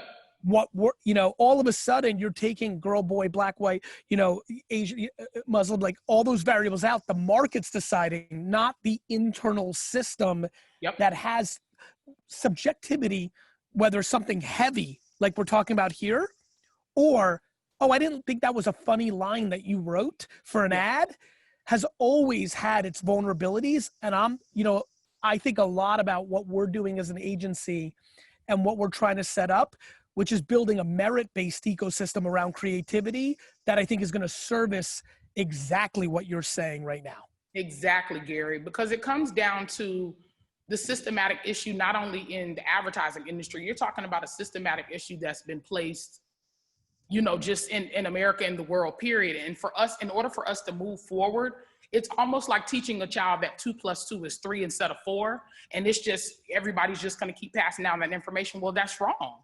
We have to change the system and change the process in order to go ahead and move forward. So it's almost like you got to back up and go to reverse and then, cat a corner that thing out of there, Yeah. Yes, I do. Yes, I do. What about for you? You said your favorite thing is ideation. Like, is it just a thrill to be like, all right, do you like the problems? Like for me, I think I like marketing because I like operating things. So for me, it's actually just a problem. It's like, I have to say something in some way that's going to make this thing happen. Do you like that challenge, or are you more aesthetic? Because I'm less aesthetic, to be honest. I'm more of like the problem part more than like, ooh, this green is going to make it happen. I don't have that. How about for you? I think that I like the whole formula of it. I hate math. Let me not say that. I love math because dollars are math, but when you go down to like a problem solving thing, I think I like the formula, how you get to the end of a solution and really see something come to fruition. So I love the moments where you have you and 3 other people in a room and y'all are locking yourself in the room and y'all are just bouncing ideas off the wall. That's where the magic happens right there. That's what I love. And then solidifying that and combining all of our energies together to say, we've really gone through this formula to make sure that this is the answer or one of the answers. Let's formulate maybe 2 or 3 and then go ahead and execute that. So I think I really like the process of getting to find the answer. And then once you found it, it's like that eureka moment. You're kind of, just taking it and get to the answer. I love problem solving because, what are you in the industry for if you're not basically doing that? But it's not just the aesthetic for me because, I'm a designer at heart. Like the aesthetic has to go with it to bring the whole package together. But I think it's really the grind of it, the concepting and really solidifying what the actual insight is to making sure that you're hitting every mark. And that's going to bring you that beautiful answer. Shane? Asia, how has COVID shaped creativity and design? I think, again, it has separated. If you thought you were creating before and then you felt that COVID came into the way and kind of messed that up, you weren't creating before. I think that when you're coming into the mix and you're saying that you want to enter this industry and really do it, you have to immerse yourself into it. I think that COVID has really challenged those creatives and really brought out a lot of creative leaders to the forefront so we can think about a new day, because that's what we're basically on right now. Like the new fashion trend is a mask. And shame on you if you don't have it. It's almost like, you can not wear underwear in public, but you have to wear your mask in public now. So I think that it's forcing people or igniting real creatives to go out there and really challenge themselves about the new day that we're in right now. So I'm very optimistic about COVID. It's unfortunate, that certain things happen while we're in the process of a pandemic. But I just believe like as we're in evolution, we just got caught, kind of like the wildfire burns and new life comes. I think we got caught into that. And this is going to be the process of something beautiful that comes out of COVID and the pandemic as a whole. We're realizing what's really important right now. Asia, do you feel like were you raised to be optimistic? You're talking right now. I'm like, I love this. Like, that's my framework, right? That's the luxury of my DNA and my environment. Like, do you feel like, that was an practical optimistic statement, which is genuinely my favorite. So I'm fired up right now. Do you feel like that was DNA? Do you think that was, were you raised in an environment that put optimism on a pedestal? It's very tough. I've also walked you delivered that with such class. I've walked very fine lines of like, people have died from COVID. But my brain goes to, if COVID started 2 months earlier, Kobe Bryant doesn't die. If COVID happened during this time a year ago, my great friend Nipsey Hussle would be alive. Yep. I go to looking at this is Shane, you like this on big data. I look at the traffic data and see how many lives were saved from car accidents during this time because everyone was home. It's kind of hard to be an optimist in the face of something like this. Global warming. You know what I'm saying? We only have one planet. I think that I would say, of course, I was raised to be optimistic. Every child has their challenges and negativity, but I think my mom and my grandmother and just my family, close cousins and things like that, and friends, best friends, they kept me encouraged. Life isn't easy for anyone, but I just think that my mom waking up every day telling me and pouring into her kids, like, you guys are leaders. You guys are the head, not the tail. Y'all are above and not beneath. You go out there and you do your best, and that's all I ask you to do. I ask you to just be an amazing human being and just, my mom really taught us that whatever you put out, you're going to get that back. As my grandma Reba says, practice makes perfect. And so if you're striving every day to make sure that your practice, you're getting ready to run and make sure it's a perfect stride, that's going to already, kind of be embedded in you. Of course, I've had my trials and different things like that, but I think that you put less stress on yourself when you kind of, just put that positivity thing out there. This, Gary, I listen to you every morning. Like, come on. I love you. But what's amazing is to me, the pride I have when I'm an old man and explaining, I'm like, I think it's practical positivity, right? Like, like I'm not delusional. I love when people, people like, I'm keeping it real. I'm like, you're not fucking keeping it real. You're keeping it cynical. You're keeping it negative, you know, and I think that there's a fine, that to me is in the way that you described it. It's what I jumped on. I'm like, oh, this is my sister right here. Like, you went with a practical optimism, not the secret where you're like, oh, it's all going to work. I mean, I'm sure Shane saw this coming up. Everybody asked him, how do I get in? They're like, I hope to be in the NBA. You're like, did you take 1,000 free throws? Are you running? Yeah, I mean, like, people are hoping out here. 6'5". That's great that you're 6'5", but are you willing to put in the work every day? It's back to privilege. It's great that you're a white male, but I fucking work my fucking face off. It's great that you're 6'8". I know unlimited 6'8" that haven't done shit. Period. Drops the mic. You said it, Gary. Shane? So totally, So paint what success looks like. Where are you staying now? How will you know what? I did it. So I'm going to give you two answers, and they're both going to be the right answers. I'm going to give you my Gary V, Kanye West, like Beyonce answer, and then I'm going to give you still that genuine answer that's really heartfelt, because I think that people need to hear both. So the heartfelt thing is that technically I'm already successful because I'm doing what I love. I wake up every day and I do what I love. If you look at the United States of America, I'm gonna really throw a large number. 95% of the people wake up and don't like what they do every day. They dread getting up and going to a place where they don't really want to be. And that's going into some Bob Proctor stuff. I'll talk to Gary and Andre about that. But when I'm successful because I wake up every day and I'm like, I can't believe that I'm a creative professional. I'm just speaking it over myself. I am. I'm about to go in this industry with with the fire behind me, and I'm just so lucky. And then it's the other answer where you're successful by the things that you do. If you're immersing yourself in whatever you want to be good at, you have to make sure you're reading, you have to make sure you're studying, you have to make sure you're getting a mentor, you have to make sure you're following, you're YouTubing, you're TikToking. So it doesn't matter if you want to be the next Michael Phelps. Are you going to the pool every day? Are you working out? Facts. You working out every day? You're eating right? You're watching your body fat and trying to equate that to how fast you can move in the water. Like, you got to know your science about what you want to be in. So I think those things either equal up success, and then I'm already successful. I just can't wait to go into the next phase of Andrea, if you're not recruiting this young lady, even though you're the greatest CMO ever, your job may be in jeopardy. No. I love it. We got to go. Shane, take us to the next guest. Asia, that was unbelievable. I'm not joking about VaynerMedia, but if it's something else, if I can be a help to you, I'm here for you. Oh, Gary, we're definitely going to see each other at the top. Okay, let's go. I can't wait. Thank you so much again. Take care. Bye-bye. Bye. Asia, thanks so much. Our next guest, very excited to welcome Mr. Jackson Jeyanayagam, who's the VP and GM of DTC at Clorox. He has a background in the digital world with more than a decade of experience on the agency side.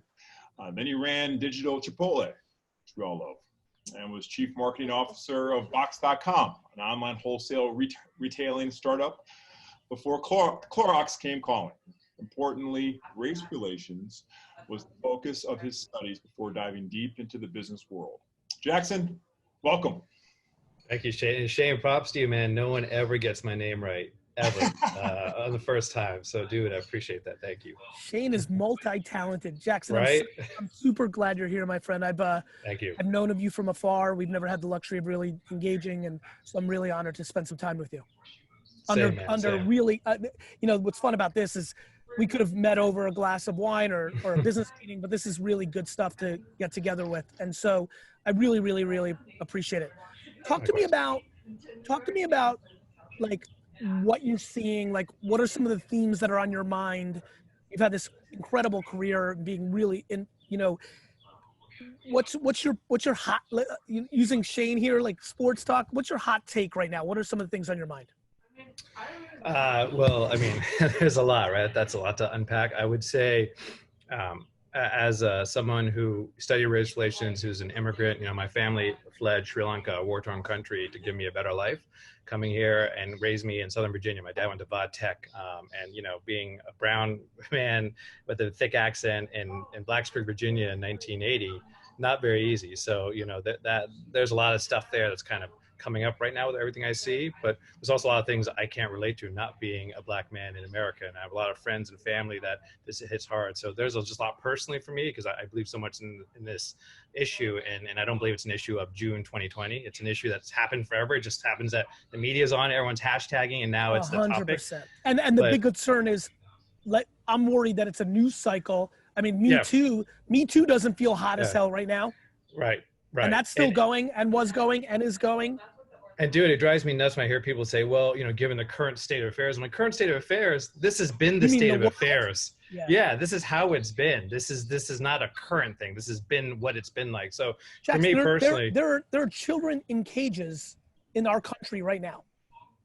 Yeah, I mean, there's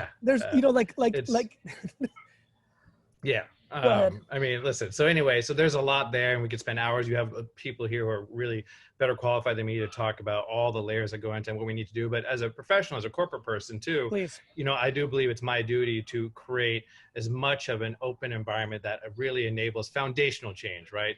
I think Asia before me was talking about, like, let's not tokenize people. Let's not just do what's right because it's a moment. Let's do what's right because it's the right thing to do. And let's create foundational change, systemic change. So, I talked about this on LinkedIn recently, Gary, about this article, all these CEOs, all the changing guards of the CEOs and why they're struggling to adapt. And you saw what's happening with some brands now, changing their name, changing their logos, even though there's still some egregious examples of pure racism across sports and entertainment and brands, but they wait for the moment to react. And one of my things is, how do we change systematically at the board level, at the CEO level, to ensure that there's more people of color, more people representing different genders, representing the LGBTQ community, representing all walks of life, religious affinities, so that we have true perspective and there's people calling each other out along the way.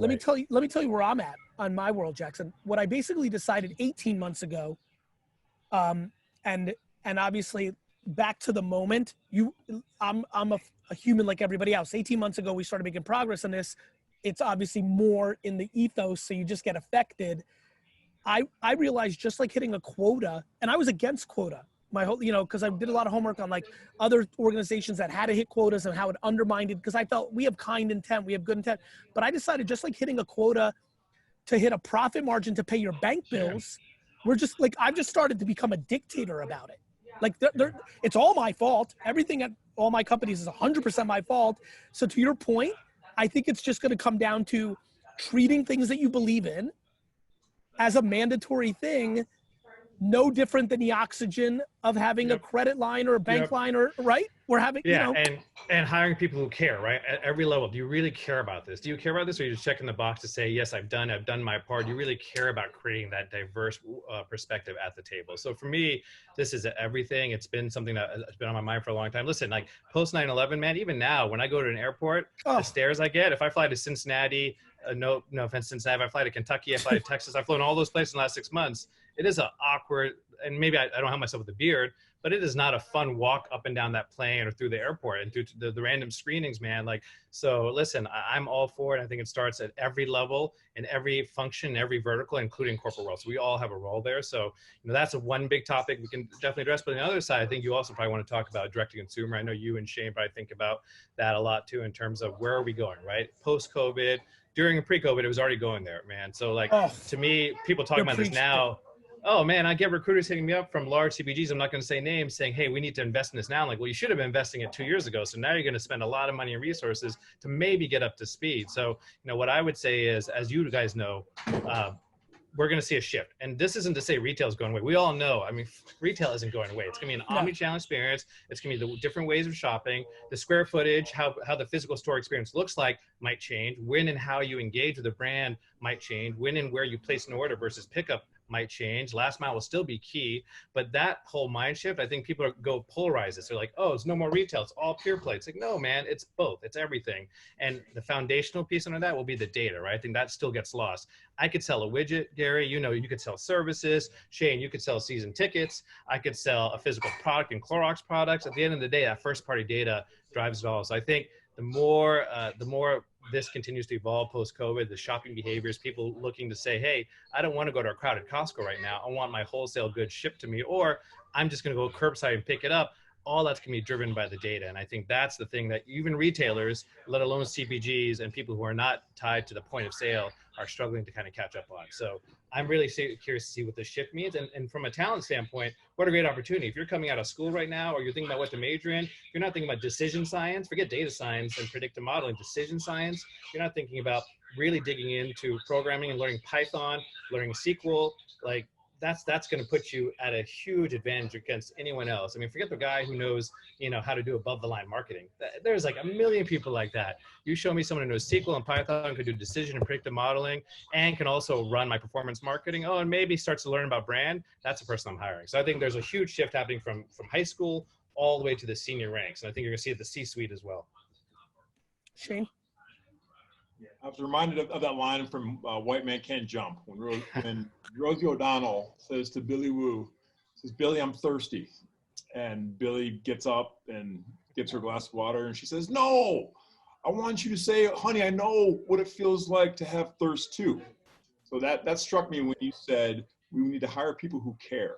Can we make people care? I know that sounds weird. Can we make people care? And can we make people authentically want to care instead of just checking that box?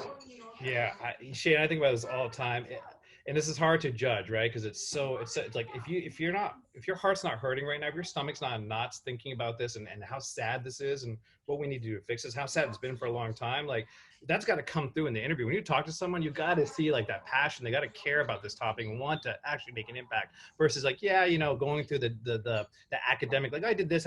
Like, no, I want to see fucking passion in you. I want to hear you swear. I want to hear you talk about this. Even if you're a straight white male, I don't care. Like have some passion and care about this, just like you might care about sustainability. How is that we can care? And trust me, sustainability is really important, but this is human lives. We're talking about people here. Like we're talking about some shit that's been going on for so long. So to me, it's at that level, Shane. And I know, listen, I'm probably too much of an optimist. Maybe this isn't reality. It's just not the corporate world. I live in the corporate world. I get it. But I think we're at a point now where genuinely we have to change the way we think about hiring. And a Harvard Wharton degree is amazing. Don't get me wrong. That can't be the only thing anymore, right? We got to look at things. I think years of experience. Jackson, by the way, the data showed in practicality in the business world, it wasn't as great as people think. Yeah, but perception, Gary. Perception though, right? There are still recruiters out there. Listen, perception is fucking exactly the point of what we're talking. I mean, we could that should be the t-shirt everybody wears if we want to get the right conversation going. Pro and con, perception is the entire situation. Yep. It's the most powerful currency in the world. Yeah. And I do think it's shifting. Like I see it, right? You guys probably see years of experience. I used to be like, oh, 30 years. This is the funniest one. Hey, we're looking for a CMO or a CEO, 30 years experience, deep D2C in analytics. I'm like, as if it doesn't even exist. Like, who are you getting? Please introduce me to this person because I would love to talk to them for an hour because I feel like I'm about to get rich talking to this person because they knew this 30 years ago. Jackson, on that point, and obviously I launched e-commerce wine business in 1996. So this conversation's, exciting for me because I can, in the way that COVID sped up DTC, which it clearly did, the behavior has shifted, period, end of story. What, people are saying 5, nobody's got the data on how many years or what have you, but it's shifted it. Do you view the Black Lives Matter scenario that we're all living through right now also speeding up the process of us having a healthier conversation around race in this country? God, man, I hope so. Just like the Me Too movement in some ways, but it's also very different. I do hope so, Gary. I mean, I posted about this the other day. It's June, right? And it is the topic. The question are we going to hold each other accountable? Are we going to hold each other in check? Am I going to hold myself accountable in September, in December, in June of next year, in 2022, 2023? That's the key. I see a lot of people posting a lot of great things. The key is what's that foundational effort? And it's so nice to post something. But what are you doing? Sometimes I've seen some people doing things that aren't getting any press, right? They're not posting anything, but they're engaging on a very local level with local communities, organizations. We have a big engineering team. There's a great organization. There's, Girls Who Code. You guys know that great organization. There's also Black Girls Who Code. So like, how do we engage with communities like that to start recruiting and start sponsoring their events? So we open up the pipeline. How do we go to historical Black colleges to recruit from versus Harvard and Duke and Warren? Not to say you disregard them, but like it's those systematic things, right? That I think will set the foundation. And it's on action. Back to me, and I think there's a lot of people, the biggest breakthrough for me is fuck. And I really started having the seed 18 months ago, and we changed some things. And now I'm really excited because I'm like, fuck you to myself. I demonized quotas because I wanted the intent, because I'm so in love with intent. And now I've switched. You evolve. And I'm like, back to what you just said, we're doing a specific scholarship program for historically Black colleges for VaynerMedia. And I'm just mandating that. And that's just, there's no other way to fix than to act. Yeah. And either you do it or you don't. You're seeing in sports, well, right? You're already starting to see some 4-star and 5-star athletes decommit from major programs and go to historical 100%. Black colleges. So like the more that happens across the industries, across other verticals, like the more it'll make an impact. You know, I'll tell you one thing too, that's kind of tough for me as a minority. I think also there's America's kind of created a little bit of a minority against minority. Like there's a tension. There's always tension. 100%. People of color. And I think it's really important that while all of us have our struggles, right now is the moment to focus on the Black community. And I think sometimes minorities, we try to take this moment, we're like, oh, this is us. It's like, yes, I've had my challenges. 100%. Don't get it twisted, but like my challenge is not the same. And I think that's a discussion that also needs to be had. It's like, yes, we're all people of color, but right now we have an issue that we really need to address that goes back centuries. And I think sometimes I think that's right. I literally, some of my friends got mad at me, and I'm just like laughing. I'm like, no, I understand all lives matter. Is it okay that we just focus on the Black ones right now? What the fuck's the matter with people? Like everybody, the world doesn't think, most people don't understand that the world is abundant. Yeah. Worrying about Black lives right now doesn't mean we don't worry about trans, or don't worry about, Muslim Americans, or don't worry about Jews, or don't worry about whites. Like, it doesn't mean that. Why is this such a fucking either or? And we need to be able to hold the capacity for those things. Yeah, and I think it starts with a general empathy, right? Real, just genuine empathy and care for people. And if you don't have that, man, like I don't know, man. Like I'm with you on that. So Jackson, is that what's Shane? I apologize. I know I set it up normally as another question, but we're going to run out of time completely, and I want to get Daymond in here. So Jackson, thank you so much. Shane, can you please? Thank you, Gary. I got to say one thing to Shane though. I got to say this. This is crazy. When I heard that you were hosting, I joined. So my team and I got together a 2K league right in the COVID because we wanted to stay connected. And we set up teams, and you're legit on my starting 5. And I saw yesterday that you're hosting. Like, you gotta be fucking kidding me. 12 people, and dude, you're averaging 12 and 10. I gotta say, so thank you. You're crushing it for me and my team. But what about that defense? What about that defense? Oh, dude, lockdown. I'm way better on 2K than I ever was in real life. That's the dirty secret about my. All right, let's move. Thank you. Thank you, Jackson. Thanks, Jackson.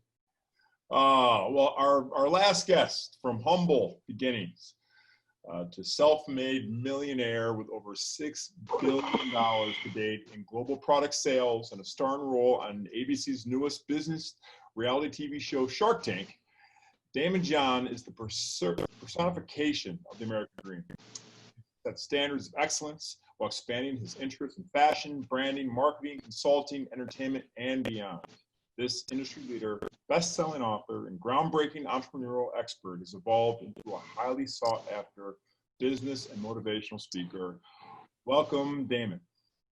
What's up, Shane? What's up, Gary? What's up, everybody? What's good, Daymond? It's really great to see you. Staying healthy? Staying healthy, trying. Up five, but not atrocious for COVID. I'm trying to keep it together. How are you?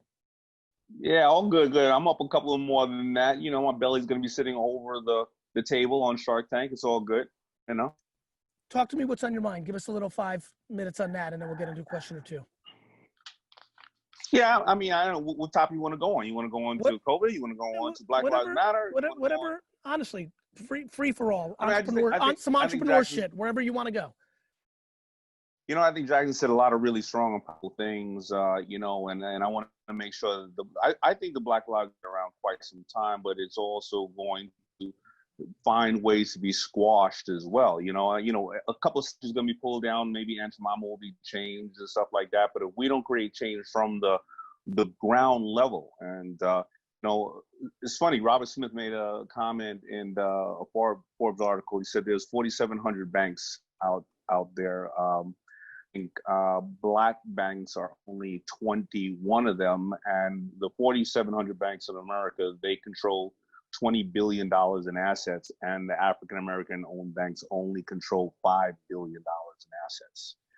That's where the challenge becomes, because systematically, if you have mass incarceration, no two felons are alike, right? And so if you go into a job to fill out an application, you have to mark the word felon, but you got 5 years in jail for $600 worth of weed, then you're not going to get that job. You're not going to get that loan, right?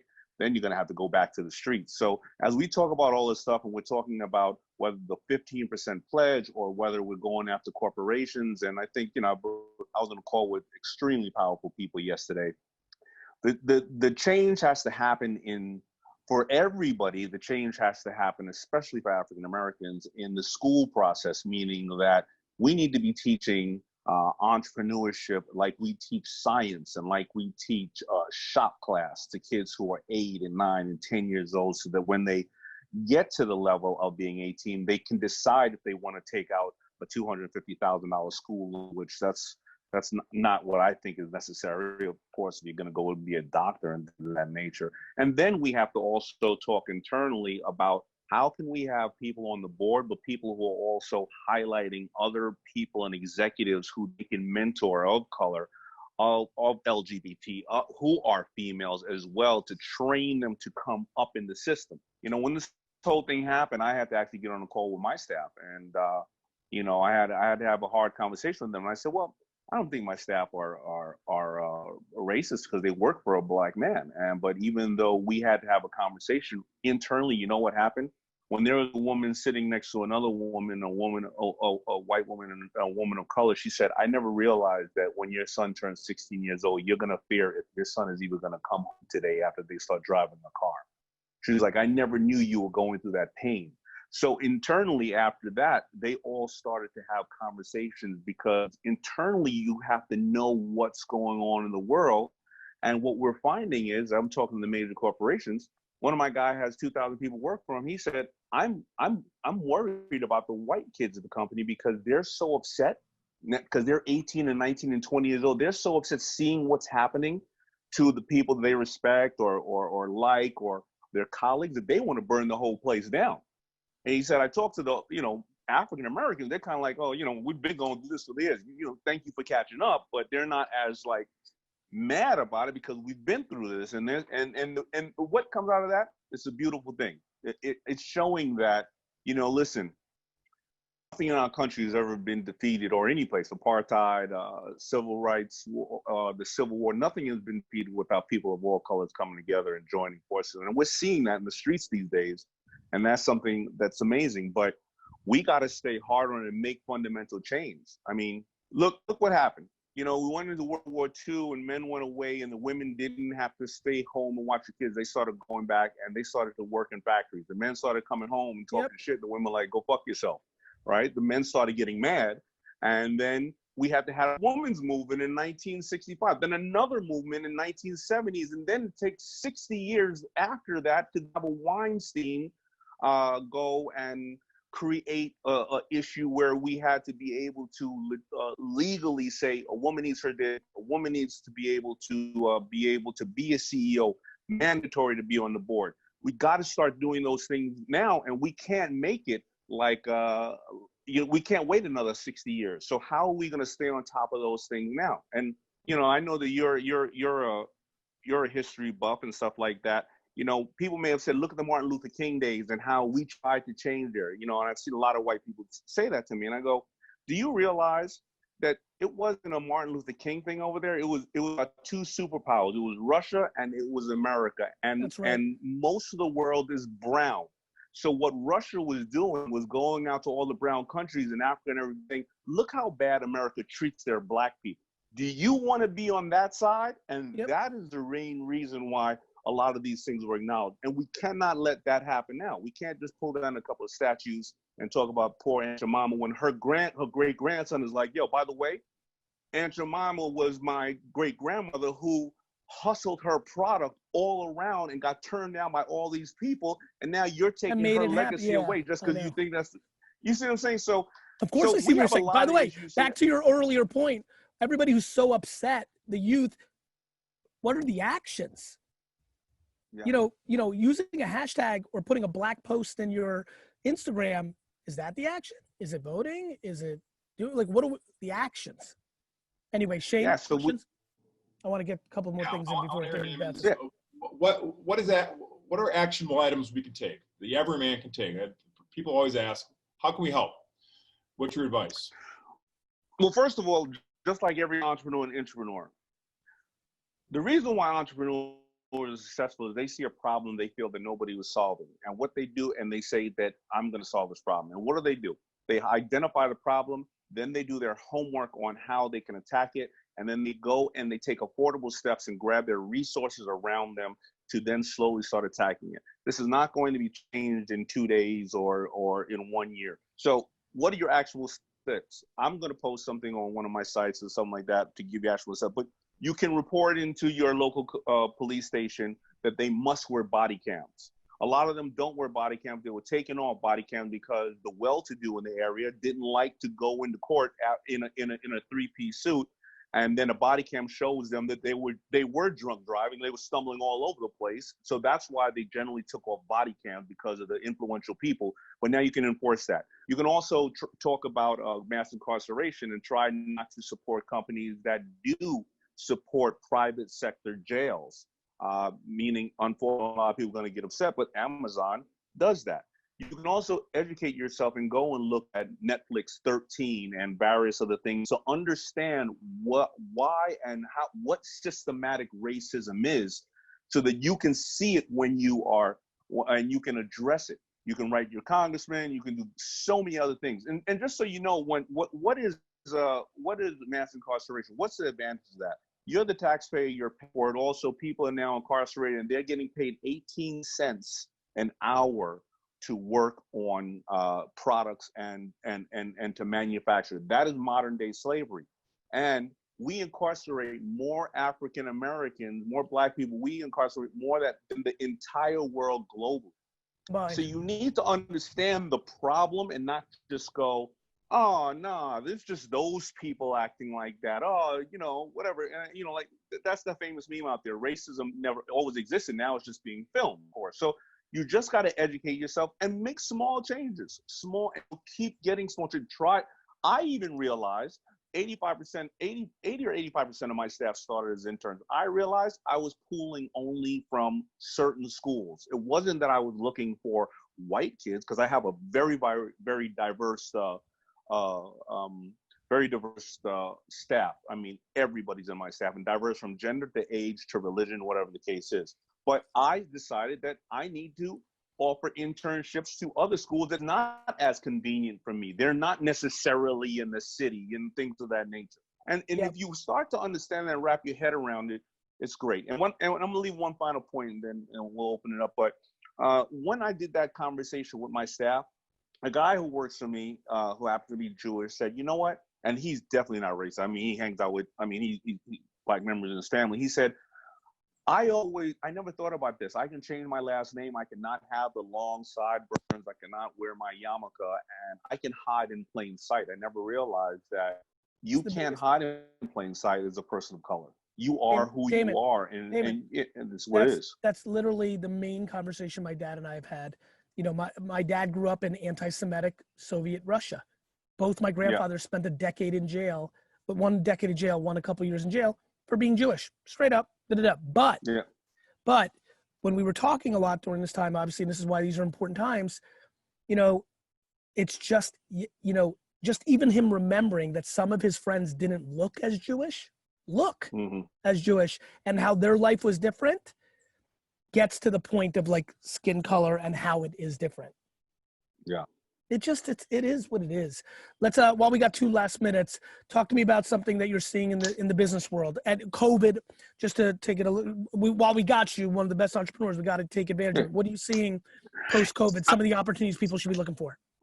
So many opportunities. I'm seeing to keep people no longer have to fly around and kiss a bunch of ass for a month to go and see all their potential investors. They're catching them all in 3 days, right there on Zoom calls. I'm seeing that people who only 5 months ago thought that their product was inferior or nobody saw the vision, and this is the opportune time. I'm also seeing a lot of businesses going to be crumbling, and that's it. They're just not going to come back. Now, you can either reset the business and start over a little more wisely, reduce your square footage in your store, break your lease, and have those conversations. But I'm seeing a massive amount of transfer of wealth. And I'm also seeing that the guy, and nothing wrong with being a pizza delivery guy, but when my pizza delivery guy is telling me on hot new stocks, I'm making sure that I am not I'm cash heavy, you know, because it was 2 years ago how we all heard about cryptocurrency. Everybody started telling you that. I'm getting a lot of stock tips by people who should not be telling me about stocks. Not that I'm a genius, so I am staying cash heavy because this is going to go right back. And everybody on here probably knows people who are telling them, oh, you know, this, you know, oh, you've been in Madero. And by the way, when Daymond says cash heavy, Daymond's worked his face off for decades to get to a place where, you know, his cash is a little different, but on some real practical shit, that means sitting on $800 instead of buying something with it, like actually saving money. Actually, I'm talking save money. Having $300 in your bank instead of being negative $130 on your credit card is a nice move. And so I think a lot of times when we have the luxury of having access to somebody like Daymond in this scenario, what we do is say, well, we don't have that kind of like, oh, easy for you, Daymond. No, it wasn't easy for Daymond. The way Daymond became Daymond is because he did it when it wasn't easy, and saving $50 and $100 really, really, really, really, really matters. I started FUBU with $80, and it was the $80 that I saved up. And it took me a month to save up that $80. That's a great way to end. Shane, you were an unbelievable, you know, I already knew what kind of all-time teammate you were, so I knew how this was going to go. I really appreciate you. Andrea, I'm sure you're going to jump in here maybe and wrap us up. But Shane, I just want to thank you from the bottom of my heart. And Daymond, thank you for being on. Thank you, guys. And thank you, Gary, for that recent, you know, lob you gave me. Appreciate it. Got you, always. Wow, Shane, Gary, thanks to you and all the speakers. Just incredible to have real conversations that need to be had. We had just incredibly deep and a lot of love for everybody. Asia, let's talk. We're taking next week off for Marketing for the Now for the holidays, but we're going to be back with a double header. So please feel free to register once you sign off today, and take a peek at our social when we've got the registration links up. And don't forget to keep the conversation going on Twitter, #Marketing for the Now, and can't wait to see you on the next episode. Thanks so much.